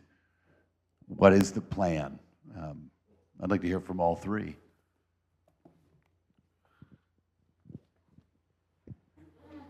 You go first. Well, one of the things that I would say about his answer to that question is it probably evolved quite a bit between when I first met him in 1995 and the answer that he'd give in 2020. I think he had a lot more hope that there could be kind of a Washington-based movement back in the mid-90s, that it was possible to gather together the right amount of people around a candidate and perhaps continue Reagan. I think the more that he saw failures in the 21st century, the more he was thinking longer game. He writes a lot more near the end of his career on the importance of K through 12 education, parental rights, parental choice, almost as if he realizes that almost a whole generation has to be built up to be able to appreciate what a leader like this might do. Said differently, metaphysically, the country is way out of whack. If you don't understand the difference between a male and a female, a woman and a man, how are you going to know the difference between a good candidate and a bad candidate? So you had to start with basics, McGuffey readers, phonics, how words actually mean something. They correlate to reality. Parents understanding those lessons, teaching those lessons to children, and the rebuilding of community from that ground level up. I think he was moving very much in that direction. When I took the position of a K through 12 headmaster, I thought he was going to be really mad at me. Instead, he said, I think this is a great move. This is where the future is in K through 12 education, which surprised me quite a bit. Yeah, I'll try a little bit more. I was looking at my notes to try and find it in the updated edition of The Character of Nations. He starts off by saying, maybe it's the original preface too, I couldn't find my original copy. He said, I came to America and the American way of life has changed in ways that I could have thought unimaginable. How might it change yet again? And of course, you can make out a case for pessimism, of course, based on his realism. And here and there, though, there are hints that because arguably a majority of Americans resist what is being forced down their throat by the ruling elite to control the communication, to control the cultural commanding heights, that there's still some hope when that exists. The problem is organizing that's difficult. I mean, the Tea Party kind of ran aground because it's just difficult to make that work very well. He does say at the very end of the book, you mentioned Kennan speculating on American secession or breaking apart, which is now a current topic, right? He says at the end, he's onto this possibility too. And he says, here's the last sentence of the book, but secessions, however numerous, and the countercurrents, however powerful and ominous, are no more than that. Even in America, there is only one regime at a time. So, I mean, I don't think he was not sort of I'm not sure this is right because it's not true certainly in foreign policy, but I don't think he was a sort of programmatic thinker about here's points 1 through 10 or a platform writer. But I do think that, and having in my talk talked about how he would have been skeptical of the phrase American exceptionalism as it is used, he does go on at great length to explain in substantive terms why America is different and exceptional and why Those founding principles are still a reservoir on which hope rests. I can't really do much better than that, and I'm not sure he would want us to, because he'd want us to be grumpy and realistic about things. And he mentions this on 4 or 5 occasions. I'm not going to provide for you in this book a list of recipes. That over and over and over again, what will he provide for us? Kind of an orientation toward these things.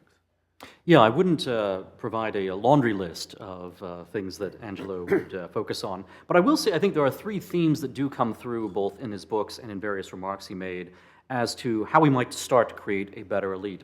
One of them, which was very much central to David's remarks, involves philosophy.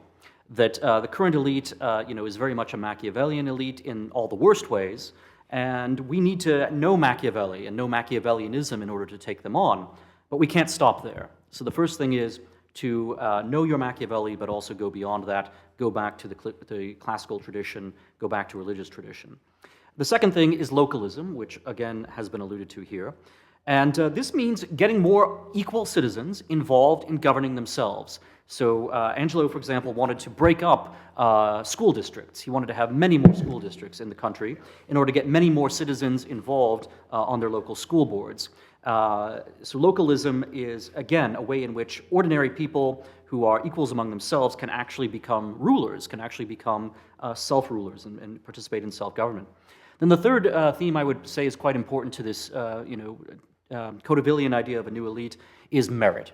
Angelo was very grateful that America was still a meritocracy when he came to our country, or at least was much more of a meritocracy than it is now.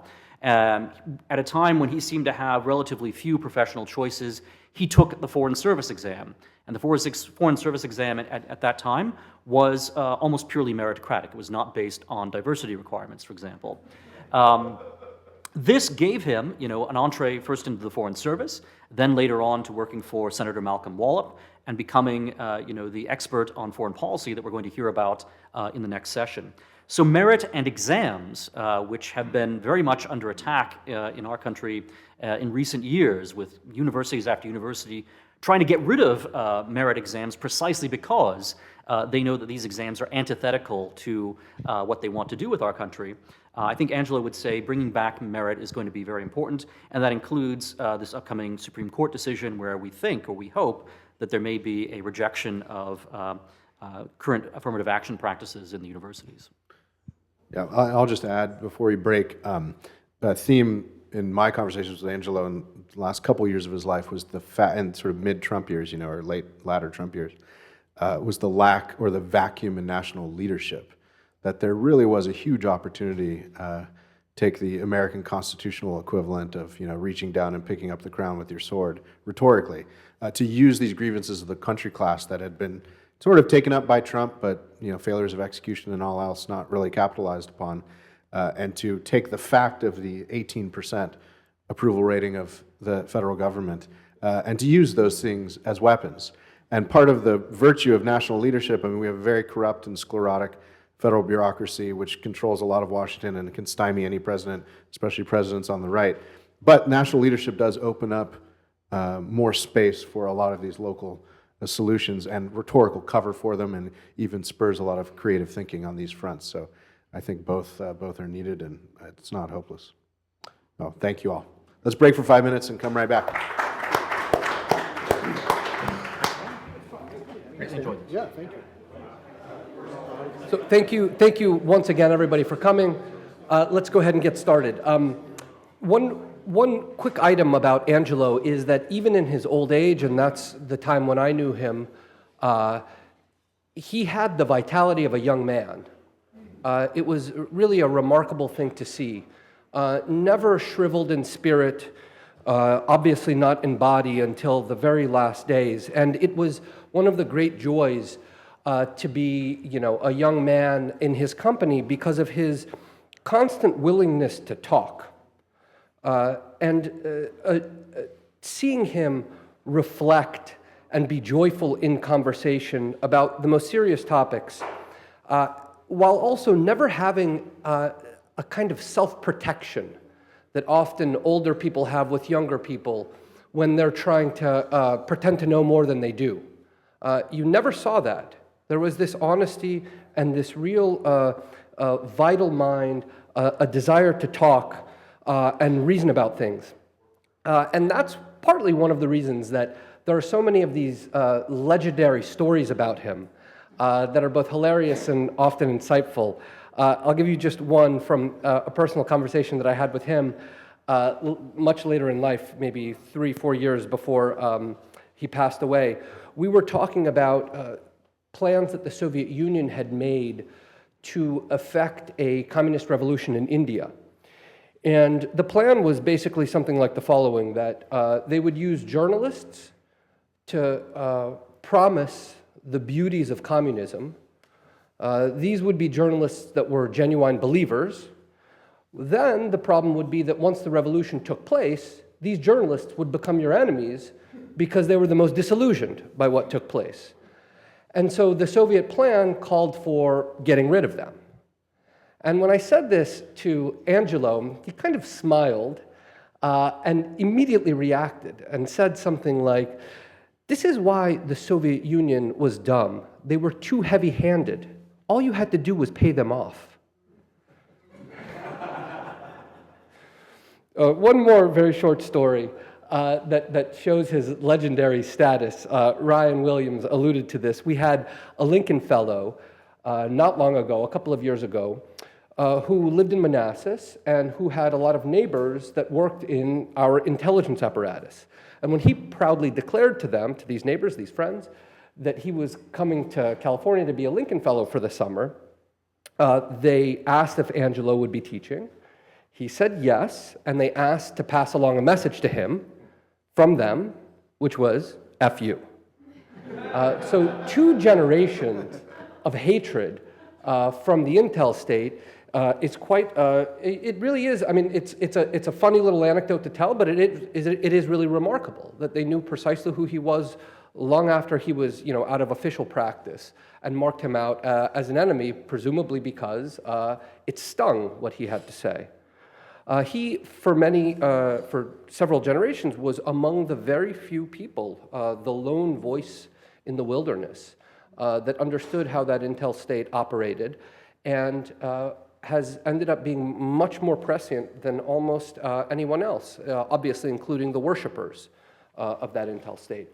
And so we have a wonderful panel today who are competent to talk about his foreign policy views, his views on the Intel state.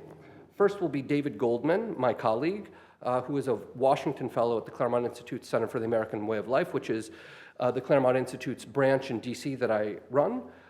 He is also the deputy editor of the Asia Times, where he's written the Spengler column since 2001. He has a long history working in finance, Bank of America, Credit Suisse, Bear Stearns. He's the author of several books, most recently, You Will Be Assimilated, China's Plan to Sinoform the World. Next will be Brian Kennedy, also one of my colleagues. He, for many years, was the president of the Claremont Institute. He's now a senior fellow. He's a member of our board. He currently is the chairman of the Committee on the Present Danger, China, which he founded in 2019. He's also the president of the American Strategy Group. He frequently appears on Bill Bennett's show, on Steve Bannon's show, and he has written in a variety of publications, including, I should add, a book by Encounter Books called Communist China's War Inside America. Last, we have Mike Waller, who is senior analyst for strategy at the Center for Security Policy, where he concentrates on propaganda, political warfare, psychological warfare, and subversion. I hope that my bio can say something like that one day. It's very nice. He's formerly a professor of international communications at the Institute of World Politics, and formerly an instructor at the Naval Postgraduate School and at Fort Bragg. He's the author or editor of books relating to intelligence, political warfare, public diplomacy, terrorism, and subversion. Please welcome our panel, David Goldman. Please. Thank you.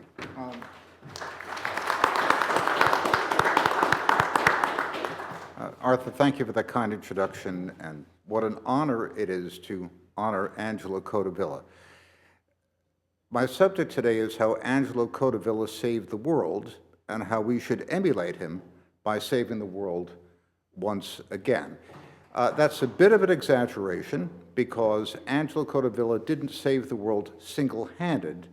He was one of a tiny number of people who won the Cold War against all odds and against enormous opposition. I can say fairly, although I didn't meet Angelo until about 10 years ago, I was his disciple since 1982, when he was one of the key leaders of the campaign to bring about Strategic Defense Initiative, the key concept that won the Cold War. For those of you who have graduate students, I'd like to point out that in the Edward Teller archives, there's a box of correspondence with Angelo marked 1962 to 1985. So Angelo was deeply involved with the scientific issues which led to Strategic Defense Initiative, with the great scientist who personally persuaded then Governor Reagan, and later President Reagan, to go with the Strategic Defense Initiative against the overwhelming opposition of the military and, in fact, most of the scientific establishment. Angelo, among other things, was a scientist. His undergraduate training was in physics. The last time I saw Angelo before his sad death, we had dinner with Bob Riley in Washington, and he expounded in enormous technical detail on the aspects of Strategic Defense Initiative which had been shelved after the collapse of communism in 1990, and argued for their revival, space-based missile defense, given the threat that we currently have from China and North Korea. He could not have done this without scientific training. And one of the things that strikes me about him as a Renaissance man and universal mind is that it's very difficult to find anyone with that breadth of intellect today, and certainly difficult to train anyone with that range of command of history, politics, foreign and domestic policy, as well as science. The great split in Western culture between science, psychology, political philosophy, and so forth seems irreparable. To my knowledge, the last important philosopher who could be called an important philosopher in politics as well as science was Hegel, who, of course, wrote The Philosophy of Right, which, whatever you think of it, is enormously influential work, but also in The Science of Logic had an appendix on the calculus, which was enormously important in establishing the idea of the limit and launching the mathematical revolution of the 19th century, and is viewed very well by historians of mathematics. I can't think of anyone in philosophy who comprehends that, and no one in our field like Angelo who has that breadth. Now, in the late 1970s, Senator Malcolm Wallop and his principal aide, Angelo Codevilla, conducted a campaign which was, by the way, well documented in the Washington Post at the time. Codevilla wrote numerous articles for Commentary magazine and other sources about the technical possibility of SDI. The idea that you could defend the American homeland against Soviet ballistic missiles was viewed as fantasy by the majority of the scientific establishment. There was a seminar in 1982. I wasn't there, but I've heard accurate reports of it, where President Reagan's science advisor said, well, we're talking about strategic defense, but we all know this is purely theoretical, long-term, has no practical importance. And Edward Teller, who walked with a cane, a very heavy one, took his cane with both hands, smashed the desk, and said, I will not sit here and listen to this treason. And everyone sheepishly filed out of the room. And it was because Teller, who was one of the great scientists of our time, had a personal relationship with Ronald Reagan, going back to his governorship of California, that Reagan went for the SDI with the support of a few visionaries, tiny handful of people like Angelo. Now, how did we win the Cold War? In fact, in 1973, the Russians were ahead of us in military technology. Remember, in the Arab-Israeli War, Russian surface-to-air missiles and anti-aircraft artillery shot down nearly 100 American airframes flown by Israeli pilots. And the Russians thought, we're going to win a conventional war. The Rand Corporation and everyone else calculated, gee, that means if we have a conventional war with the Russians, our Air Force lasts exactly 11 days, then the Russians rule the skies. Between 1983 and 1982, in response to that, we invented modern avionics, which meant inventing new computer chips, new kinds of radar, look-down radar, among other things. Totally transformed warfare, smart weapons. So by 1982, when the Israelis engaged the Syrian Air Force over the Bekaa Valley, it was this time that American airframes shot down 100 Russian airframes. And that was the first signal to the Russian military that they were likely to lose a conventional war and they didn't want to fight a nuclear war. And then when Reagan announced SDI, and I know this from the public record, what the Russians have released from the archives, the Russians were clear that they could not keep up with the United States technologically, and that convinced them to start backing down. That was the beginning of the end of communism. This was a very minority view. There was some concern in the Reagan administration that we couldn't afford strategic defense initiative. In 1983, I wrote a memo for National Security Council arguing that dual-use technologies, that is the civilian applications of SDI, would more than pay for it. It was basically a knockoff of a famous memo done by Chase Econometrics making the same argument about the NASA program. But the administration bought the argument, and that was history. Without Angelo and a handful of other people, we well might have lost the Cold War.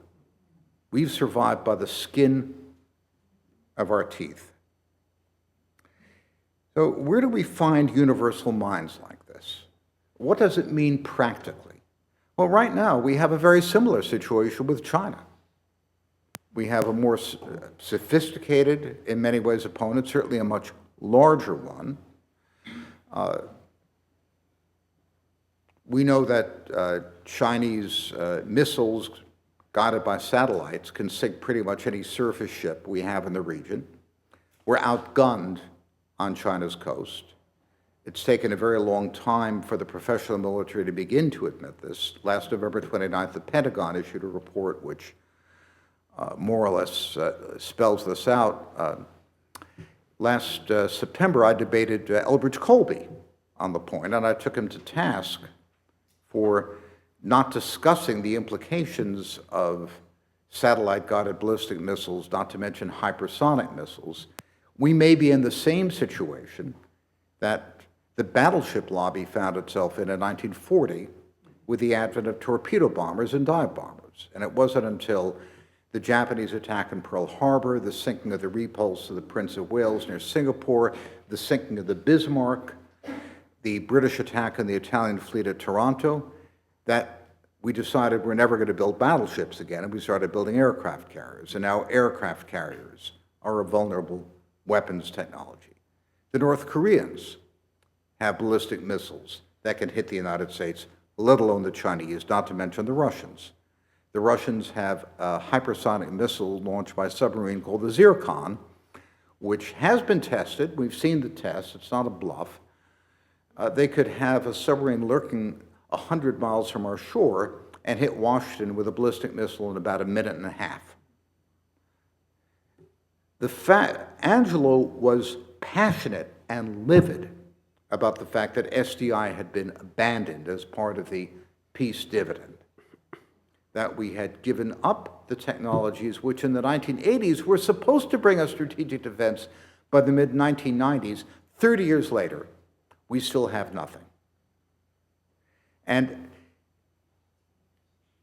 our foreign policy ultimately is a function of our strength, and our strength is a function of our military technology. And we have a political class that's operating in the most appalling ignorance of these issues. One of the founding fathers of the semiconductor industry of the United States told me, "Our government is run by idiots who have no idea how the industry works." The techno-utopians from Silicon Valley have advised the Biden administration that they can suppress China by cutting off more advanced chip technology. The Wall Street Journal yesterday had quite a good piece showing how the Chinese were using clever algorithms and arrays of older chips and workarounds to get essentially the same effect. Back under Jack Kennedy, when we did the moonshot, 12% of our total federal budget was R&D. It's now 2%. Under Reagan, it was not quite at the moonshot levels, but it was a huge multiple of what it is now. So the enormous effort that the young Angelo Codevilla achieved with a tiny number of other collaborators in his friendship and collaboration with Edward Teller has gone down the drain.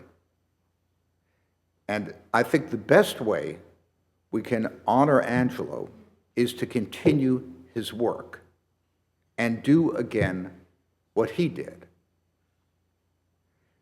We're not very well prepared to do it, but if we don't, we might be licking excrement off Chinese boots for the next 100 years, which is not a prospect that I relish. I have no doubt the United States has the capacity to snap back from the doldrums that the Biden administration has left us in, and sadly, to some extent, the Trump administration. Trump, whom I voted for twice and supported, had a weak spot for technology.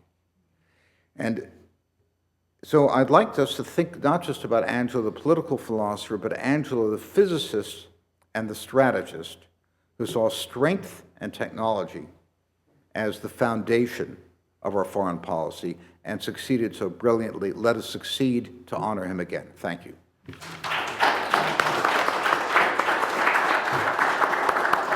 Brian Kennedy. Good afternoon. That was excellent, David. Thank you, Brian. Hopefully, much of what I have to say won't be, well, it will be similar to what you said, because I think we were both influenced by Angelo in similar ways. This was the book, While Others Build, that Angelo wrote regarding the Strategic Defense Initiative, and I think it really is one of the best books of its type. Now, this is a wonderful event. Thank you, Arthur, for chairing this panel. Thank you, Ryan Williams, for organizing this. This is the kind of event you couldn't invite Angelo to. And the reason was he was a lovely human being, and young or old, he was just a splendid person to be around if you were in a social gathering. If you were in a professional gathering, he was insufferable. So you would have said something, he'd have shouted from the back of the room, "You've got that all wrong," right? "Hayward, you got it all wrong," right? Or, "You missed the point entirely. What have I been wasting all my, time with you for?" So I, at the Claremont Institute, got involved in missile defense back in the 90s. And so we knew Angelo, and I had read the book. I had read everything he had written about it. I had talked to him about it. And the Claremont Institute starts doing work on missile defense in a very serious way. And I was the one responsible for it, and I still sit on the independent working group on missile defense. And it was chaired at the time by a guy named Bill Van Cleve, who was a giant in the whole field of strategic defense. He was a negotiator on the ABM treaty. He was a personal friend of Angelo Codevilla's. They were close personal friends. And so we start having these meetings of the independent working group on missile defense, and I would say to Bill Van Cleve, "What time does Angelo get here?" And he says, "Oh, Angelo's not coming." I go, "Wait, how come?" He said, "Do you think we could really invite Angelo Codevilla to this? There'd be like 20 people in the room, all experts on missile defense."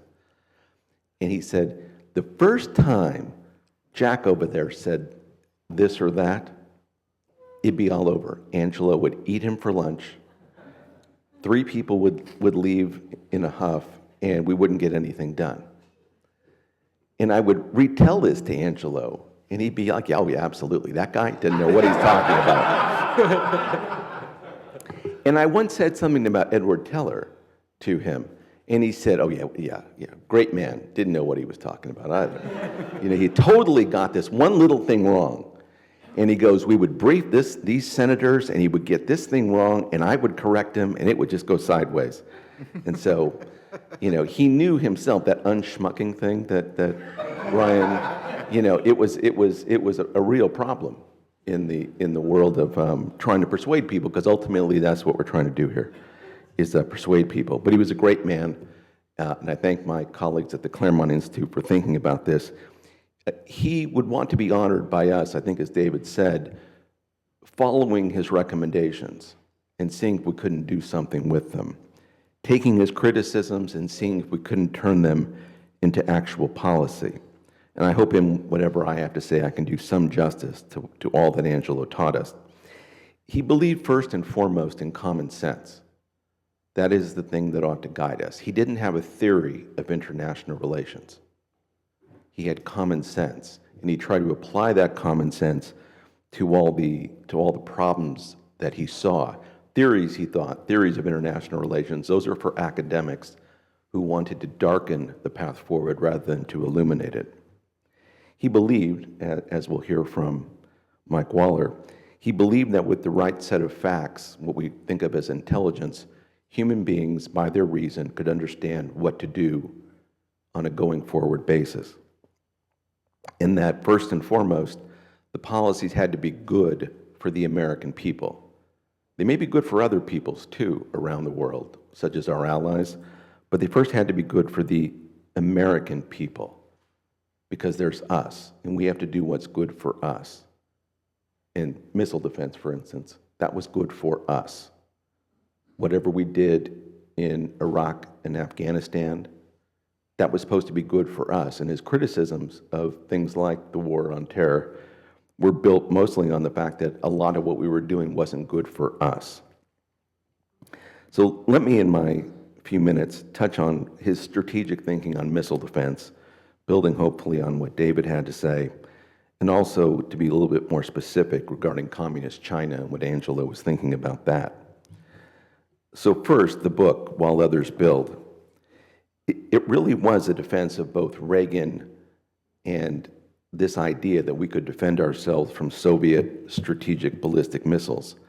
And he was really in this book describing all the specious arguments on the left for why missile defense wouldn't work, and how they were embraced by mostly the Defense Department that didn't want to get it done. And that the people within the Defense Department wouldn't be honest with the president or with senators or congressmen about why certain things should or should not be done.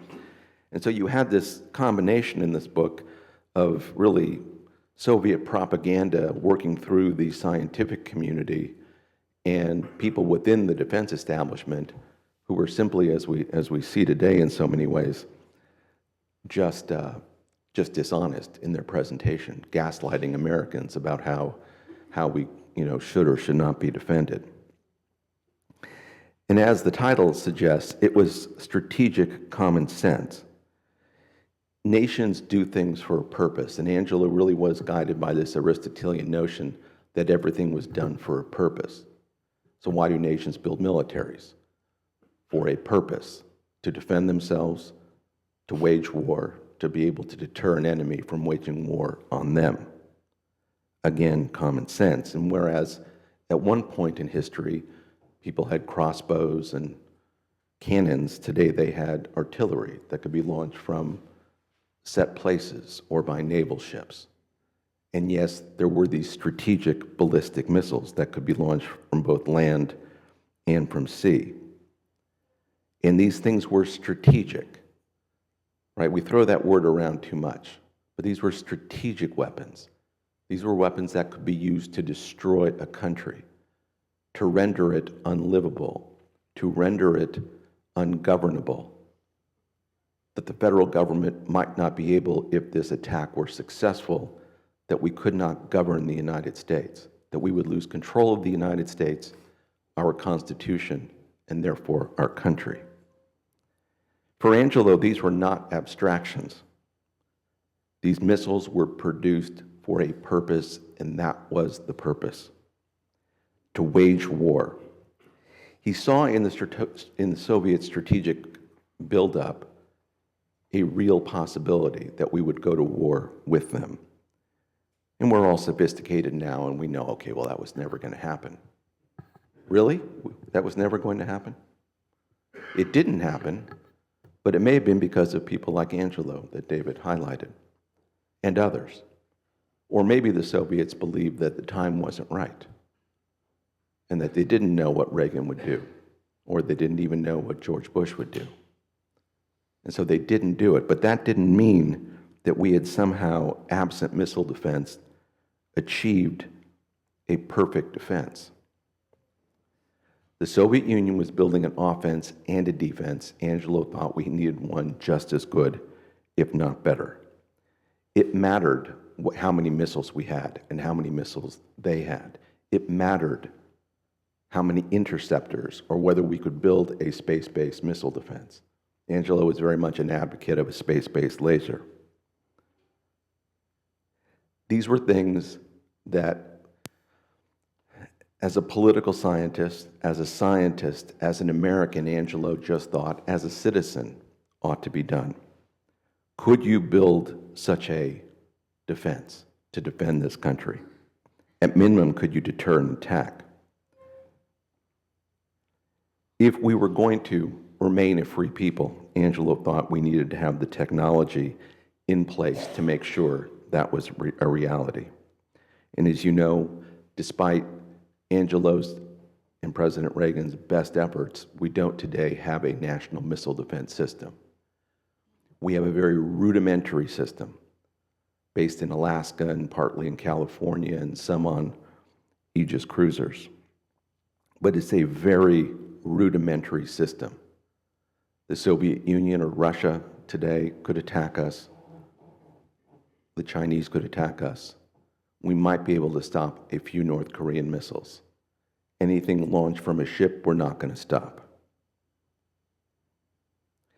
For Angelo, that kind of a building of missile defense was it was the worst of all worlds, right? Because it was created to give the illusion that we were defended without really being defended.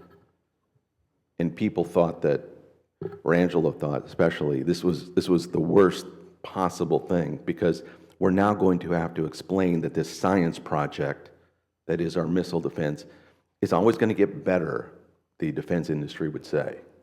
It'll get better incrementally year after year, and eventually we'll have this dynamite system. And to this day, we don't have one. We're not going to get one. And the defense industry, unfortunately, doesn't see any real benefit in building one. They're making billions off of wars in the Middle East and now Ukraine. And missile defense is actually a pretty low-ticket item. So they don't see a whole lot of profit in it. So this military-industrial complex we keep hearing about, I believe there is one, and I do believe it's corrupt. But it's not in the business of making sure we're defended from our enemies who have ballistic missiles.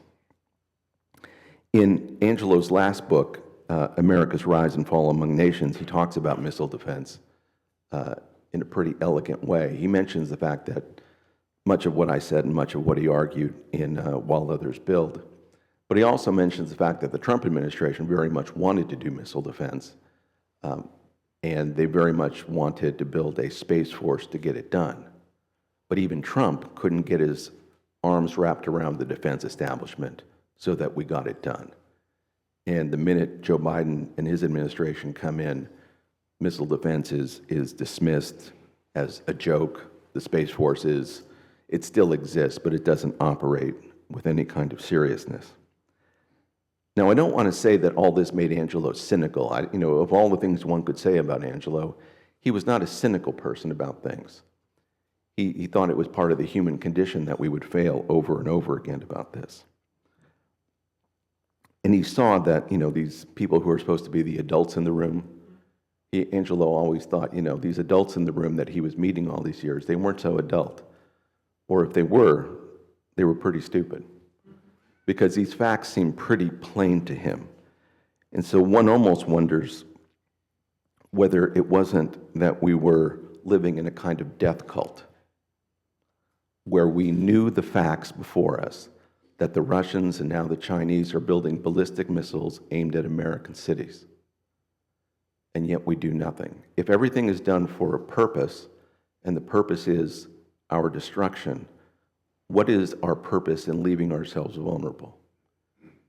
Some theorists say that it's, to create a kind of stability, that if we're both going to live in what Churchill called the sturdy child of terror, the idea that we'd both be destroyed, then it would create a kind of stability. Angelo was completely uncertain about that. He thought, yes, we might not attack one another, but that doesn't mean that someday it might not happen. And that whatever may prevent the Russians and the Chinese today from attacking us, one, they may not want to attack us, which is an obvious point. They may not think they could adequately win if they attacked us. They may think we will attack them back, and they would suffer too significant a loss. But in any case, we ought to build a ballistic missile defense to take this piece off the table. Communist China, he deals with in his last book. He's concerned about Communist China. He thinks their strategists are worthy of the name. Ours are not. He said they put us in a position to where if we have to defend, in this case, Taiwan, that we're going to be in a very bad spot. Our Navy is going to be inadequate for dealing with that kind of a crisis. And that's a concern for him. He thinks we should turn Taiwan into a kind of fortress and protect it. But he doesn't say that that's going to be easy or whether that would even work. We don't have and he would often say, this has been alluded to, we lack a sense of seriousness. He would say, these are not serious people. These are not serious men and women. They don't seem to understand this. If we were serious about Taiwan, he says, we would build a national missile defense. Because why would you think about being able to defend Taiwan if you can't defend yourself? And that has to be a great concern. The Chinese, as David suggested, they have the Dongfeng 5 intercontinental ballistic missile. They have 4 Jin-class nuclear ballistic submarines. Each of them have 12 Zhulong 2 submarine-launched ballistic missiles. These are the kind of things that Angelo, was fascinated by, that these are things that you have to deal with. This is a science project at its best. These are things that real people could figure out how to deal with and to stop. And I would say to David's point about Taiwan, imagine losing an aircraft carrier today. In the age of social media, imagine losing an aircraft carrier in the South China Sea. That would be devastating to the American psyche, to the American stock market. How many points is the stock market going down that day? And Angelo worried about all these things. Just losing is not really an option. And so he speculates that because of this, we're going to be restrained in how we defend Taiwan or how we defend ourselves. You notice in the last unpleasantness with President Trump, January 6th and all that stuff, prior to that, the chairman of the Joint Chiefs of Staff, Milikh, was calling up his Chinese counterparts to reassure them that, hey, this crazy man gets out of hand. Make sure, we just want you to know we're on top of it. He calls them up, tells them that. You might think that we're not serious people. Let me conclude with this. I discussed recently a speech by a Chinese general, Shi Haoxin, from the early 2000s, where he discussed the inevitable war between Communist China and the United States. And it's a very serious speech given to the Politburo, and not one very well publicized. Our intelligence community knows of this, but it's not been widely presented in either academic or political circles. But he makes plain that the Chinese are not afraid of losing people. And he talks about, since war is inevitable, we ought to use bioweapons against them, and if they, after that attack, use nuclear weapons on us, we'll use nuclear weapons on them. We can always make more people. And he references this idea of Mao that maybe America is a paper tiger, that we won't use our nuclear weapons, that we're not serious, that we don't seem to be serious about our own defense. And as I say, our intelligence community, our military establishment knows this, and you would think in the face of that would be doing things as rapidly as possible to make sure we were defended both from bioweapons, if that's possible, but at minimum by nuclear weapons, which Angelo argued is possible. I think Angelo would say also that communist China, even though they're great strategists, they're not 10 feet tall. They'll have their own problems. We have problems, they have problems. They're not 10 feet tall, and we, the American people, can still rally our countrymen to go do the right thing, elect politicians to do the right thing. And I think, as I say, he wasn't cynical about a whole bunch of things. He thought it was possible politically to still save this country.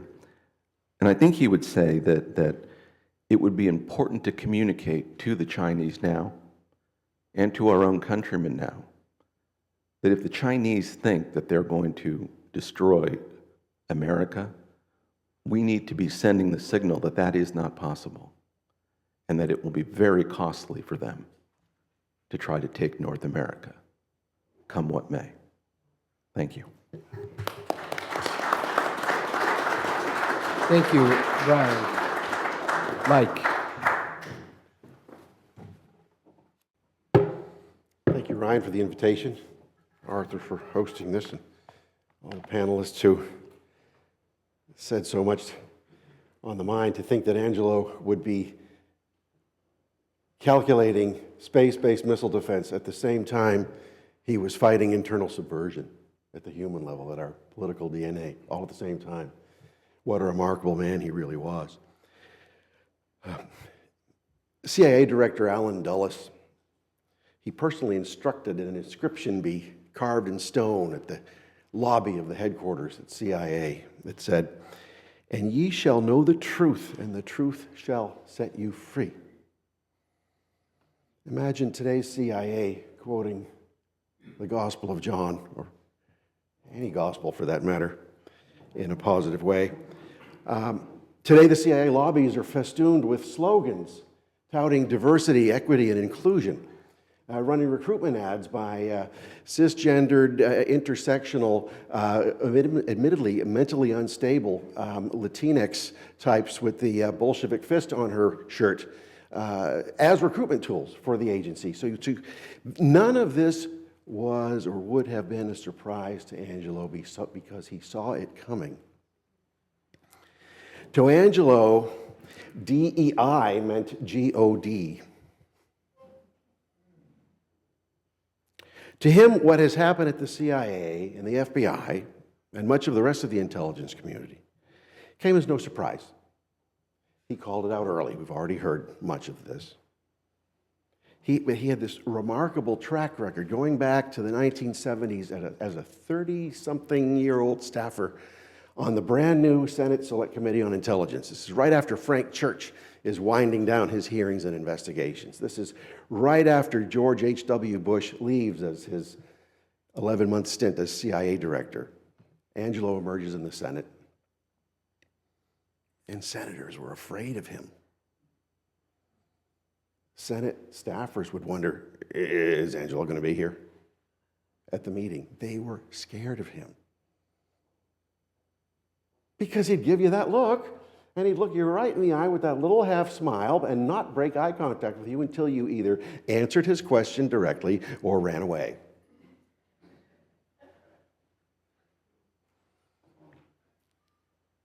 His biggest crime was calling out the CIA not for being overly secretive, but for being untruthful. Truth was something that mattered to him more than any other policy matter. And if he didn't trust you, you were finished as far as he was concerned. He found, he had all the clearances to know that the CIA was untruthful even in its secretness. So his work on the committee just after a couple of years got him on the presidential transition team with responsibility for the intelligence and the diplomatic portfolios, and he worked with Reagan's then campaign manager, the old OSS man, Bill Casey, and for the first couple of years at least, he got along fine with Casey, got along great with him. He was really Bill Casey's man on the Senate Intelligence Committee staff. His job was to oversee the CIA, but he was not the CIA's man. He was trying to help Bill Casey get control of this agency that was full of people who wanted to keep their cult of secrecy and their bureaucratic self-interest. And in being so true to the truth, he ended up after a while not being Bill Casey's man. But what he did do, Bill Casey had him meet with President Reagan at the White House in ways that no Senate staffer could have done. What degree of confidence was that? And we know some of this through Senator Malcolm Wallop's wife, who's then wife right here, French Wallop. She's also the person responsible for so many things, but for getting him both of his heart transplants. And she saw a lot of this firsthand, and the frustration where Angelo was privy to secrets that his boss, the senator, was not privy to. This was how Angelo was able to muster all these forces with the knife battles we heard about, or at least the training for the knife battles. He really did it in, well, maybe not hopefully, but almost certainly a figurative way as the Senate staffer, because he was vicious in these battles. And he did it always for the right reasons. Now, he was never the CIA's man, because to him, and he was never in awe of anybody at the CIA. Oh, you can all do great things. You can do it as an OSS man parachuting into the beyond the Rhine inside Germany to help the armies come in from Normandy up to Berlin. That's all great, but so is being a great horseback rider, or a great theorist, or a great professor. You were great in what you did, and that's what made you great. But he was not in awe of the CIA or the FBI or the people who hid behind their top secret clearances and all this other stuff. So you never really knew what they really did. He was never in awe of that. He viewed bureaucracies as bureaucracies. They would always change.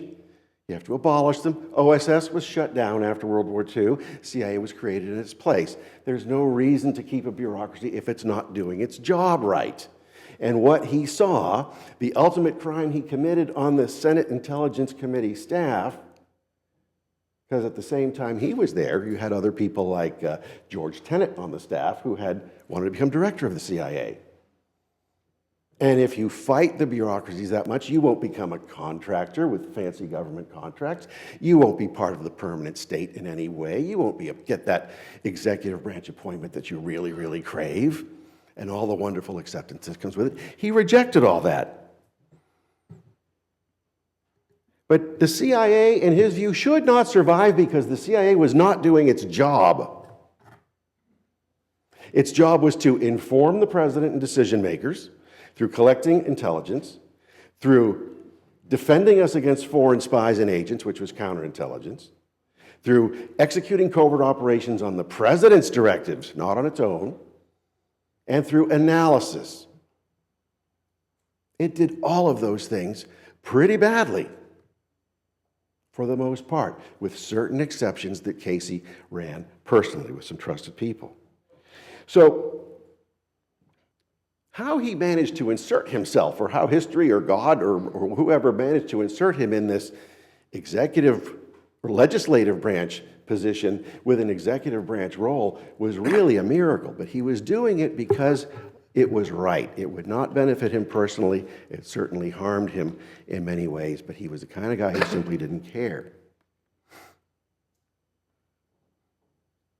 Now, in 1991, he wrote a magnificent book, a blueprint for how to, not just fix intelligence, how to think about intelligence and do it over, called Informing Statecraft. He actually finished the manuscript in September of 1991, right after the putsch against Gorbachev, but right before the Soviet Union had collapsed.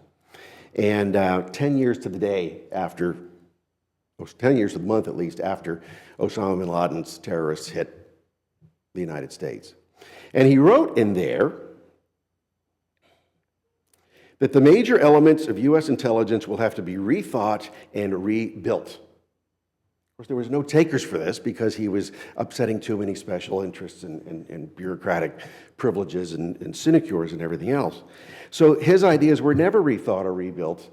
He said they'd have to be by the year 2000. They were not. It wasn't until after the 9/11 attacks that FBI made a big hiring spree and the CIA made a huge hiring spree, and you had this centralization of the FBI and the conversion of the FBI from a law enforcement and investigative agency to a domestic intelligence agency with police powers. And the CIA also became what it became, not being a truth teller necessarily to the decision makers. Often not. If you look at the weasel words in the briefs, always passive voice. Ever hear Angelo use the passive voice except sarcastically? It's all passive voice. It's all this or that or maybe this. Very little conclusive, and intelligence a lot cannot be conclusive. But it was this wishy-washy tripe that you'd never hear him speak about or say or tolerate even as a professor. The CIA had its old boy network to manage perceptions by leaking to the press, by authoring or helping others author their books, by serving as consultants to Hollywood to script how the CIA should look, by dominating academic studies of intelligence and training the new old boy networks, people who would play well with others. But Angelo had his own exceptional network. He played five-dimensional chess. He had a small but trusted loyalist network. He knew all about bureaucratic warfare and subversion, both as a scholar and as a practitioner, how our enemies were subverting us and how our security institutions were also subverting us. He knew exactly whom to call and when to call and what to say to them when they called. He was a talent spotter early on for Bill Casey when he was first trying to take hold of the CIA. And he would size people up, and he despised what he called dishonest treachery. Treachery was fine with him in the intelligence world because you have to be treacherous. But to be dishonest and treacherous was very, very different. And that's what he despised.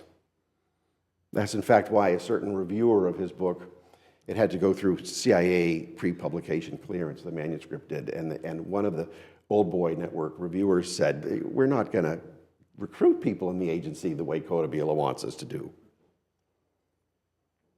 And then he accused Angelo of breaking certain espionage laws that either didn't exist or were not the point because it had already gotten pre-publication review clearance from the CIA. But part of this dishonest treachery meant understanding Western civilization from the classics, ancient Hebraic traditions, ancient Greek traditions, Aristotelian traditions, all of this stuff that was so important because he could bring everything to Aristotle or Aquinas. Any point in the world, he could say, what would he say? What would he do? And so when he looked at treachery, he also looked at fundamentals. He was a fundamental person, whether it's fundamental in the classics, fundamental in the sciences. He was the only member of the Senate staff, probably the only American anywhere, who read and studied the intelligence community's entire annual budget, line item by line item. It was a pile of documents 2 feet thick. Nobody at the CIA read theirs. Even the CIA director's executives would only have a 2 or 3 inch pile. He read all of that stuff, and then he would do the most terrible thing. On the committee, he would go to the intelligence officials who were asking for that money, and he would say, in his words, "I asked Aristotle's simple questions of officials throughout the intelligence community. What is the purpose of this activity?" Stare, smile. What's the purpose? David can do it great. I can't even. He just did it this evening earlier. Why would you do this rather than do something else? Do you do this for the sake of that, or vice versa? By what criteria do you judge your products good or bad? Good or bad meant a whole lot to him in so many ways. His translation of Machiavelli's The Prince has been brought up earlier, but that was a big, big issue because Machiavelli turned good and bad on its head, where good was bad and bad was good. So Dante, in his great talents, in Machiavelli's eyes, wasted all those talents because he did not advance his city, his state, his sovereign, or anything else. He was doing it for God and for the salvation of souls. What a waste! That had no practical use. In Machiavelli's terms. And then Angelo would pick apart at words. He'd look at the translations, and in one translation of Machiavelli, because we all have to read it in English, most of us, he could read it in the original, was, you have to learn to not be good. He found the translation as really, you have to learn to not be good, which is a big difference. But the effects that Machiavelli had on Western political thought from that point onward, whether he was attributed or not, was remarkable, especially when coming to what affects us now. Critical theory, cultural Marxism, the subversion that people like the Comintern agent Antonio Gramsci, the Italian Communist Party, came up with in prison, and how that infected our way of thinking, especially once that was translated into English in the 1960s. That, in partnership with the Frankfurt School, that Comintern operation from Germany that migrated over to Columbia University and spread like a pestilence throughout the Ivy League and California universities and gave us people like Herbert Marcuse, and became the worldview of political science and international relations departments at universities across the country to educate our next generations of intelligence analysts and officers. Angelo saw all this. So he saw that the machinery created to defend our constitutional republic had been twisted to power for power's sake, whether it was for money, belief, ideology, or simply the way people had been educated. That's what it had become. So he called it early in a work on political warfare that he wrote in 2006. He noted that as dangerous as enemy spies are to steal secrets, all they do is steal secrets. The real dangers are the agents of influence who come here to subvert our thinking. So Alger Hiss did far more damage as a Soviet agent of influence than he did as a mere spy. Harry Hopkins changed the world for Stalin, changed all of our lives, not as a spy, but as an agent of influence who lived with Franklin D. Roosevelt in the White House. But even worse than the agents of influence were their fellow travelers, according to Angelo, the useful idiots, the people who would parrot this stuff, develop their own theories about this stuff, write their own material, and then teach it, all based on what the Soviet agents or other agents had already written to implant in our society in the first place. This was the kind of stuff that Angelo knew fundamentally, understood fundamentally, and fought fundamentally. And finally, American intelligence and counterintelligence, as Angelo understood, they knew little of this. They didn't find many Soviet spies without help from our allies who found them for us, or who messed things up by turning themselves in or exposing themselves. You never heard of us infiltrating the Kremlin or the Chinese Politburo. He understood this, so they don't perform the missions. Congress doesn't understand subversion. And they make the laws. The courts don't understand subversion. They interpret the laws. The intelligence services and the FBI do understand subversion, but in the wrong way. As Angelo warned back in the 1980s, but would certainly be warning today, because they're directing that subversion at us. And so, his approach to intelligence in the 1970s and 80s led the foundations for his study and understanding of the ruling class.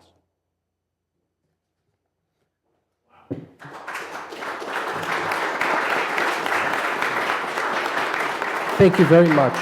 We have just a few minutes left for Q&A. You have to go now. 5 minutes.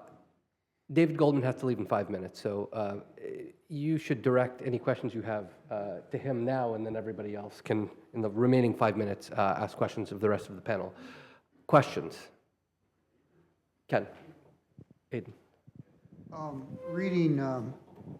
Reading Angelo's last book that he had written 10 years previously, I guess, he says it would be sheer stupidity for Russia to attack Ukraine. So how do you think Angelo would understand the Russian invasion? Angelo's view on Russia and Ukraine was that some kind of partition was probably the right way to deal with it. You have Russian-speaking areas, which were Russian until quite recently, in fact, and the Donbass was probably best left to Russia. This whole thing has been turned into such a ghastly mess by the U.S. administration in so many ways. I don't know how you would unbreak those eggs and how Angelo would address that at this point. Yes, it was stupid of Putin to attack Ukraine, but he's there, and it was also stupid of the U.S. administration to dare him to do it without checking how many 155 millimeter howitzer shells we had on hand, or whether sanctions would have any effect on Russia. So this was a black comedy of ghastly blunders on all sides. We still don't know what's really going on because I think the Biden administration really didn't know, and to the extent they knew, they lied to us continuously, as we know from some of the Defense Department leaks. So it's a classic Codevilla example of intelligence agencies and government bureaucracies deluding themselves, deluding their masters, and ending up with a policy catastrophe. How we approach it now, I don't know. There's absolutely no possible good solution. Either we kick Putin out, which we may not be able to, or we have to make a deal with him, which is also pretty awful. The best thing would be to kick him out, but we don't know if that's possible or not. So Angelo's a lot smarter than I am. He'd probably have a solution I don't. Can I say this about that, though, Ken? Here in Washington, among, well, let's just call them conservatives, who were of a certain age and who were Cold Warriors and who saw the existential threat of the Soviet Union, I get a weekly brief where there's 10 folks on the call that would fall into that camp, and it is just shocking to me how many people just, it's Russia, it's the Soviet Union, whatever we can do to kick them in the teeth, we have to kick them in the teeth. We don't care that the Biden administration is in charge. We got to go after them. That's target number one. And other people, kind of like me, think, can we just dislike everybody that's not us? Can we distrust the Russians, the Ukrainians, the Chinese? I don't trust the Biden administration, either, and I don't trust them to get this right. Angelo was never captured by that way of thinking. He would have thought anew about all these crises and would have tried to have dealt with them in its own unique way. He would have saw everything David just said. He would have also seen the Biden administration's failure to both understand and to act accordingly. Because if you could win through diplomacy, why not do that? Sure, Putin's a bad guy, But that doesn't mean we ought to be egging him on to invade Ukraine, as if just because he fulfills the dreams of, the people who think he's the most evil, it's actually a virtue somehow. One more question. Yes, ma'am, in the back. Oh, well, just wait for the microphone to arrive.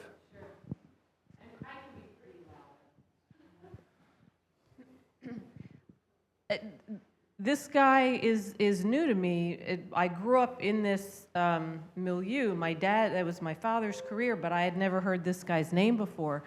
But I think some of the discussion, for me, seems to be missing the mark a little bit, particularly with current events in Ukraine, that the mess that it is, I think the people involved would say that that's a feature, not a bug, that they're grifting off of the mess that it is. But the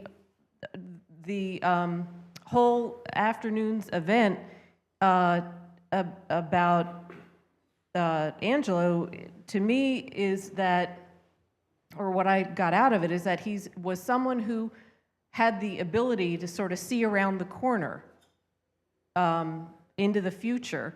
And so I'm wondering from any of you guys what you think he would say if he were standing here now to see around the corner into the future from here, particularly, I think, with mainstream media, that I think is one of the biggest foundations of the problems that we have.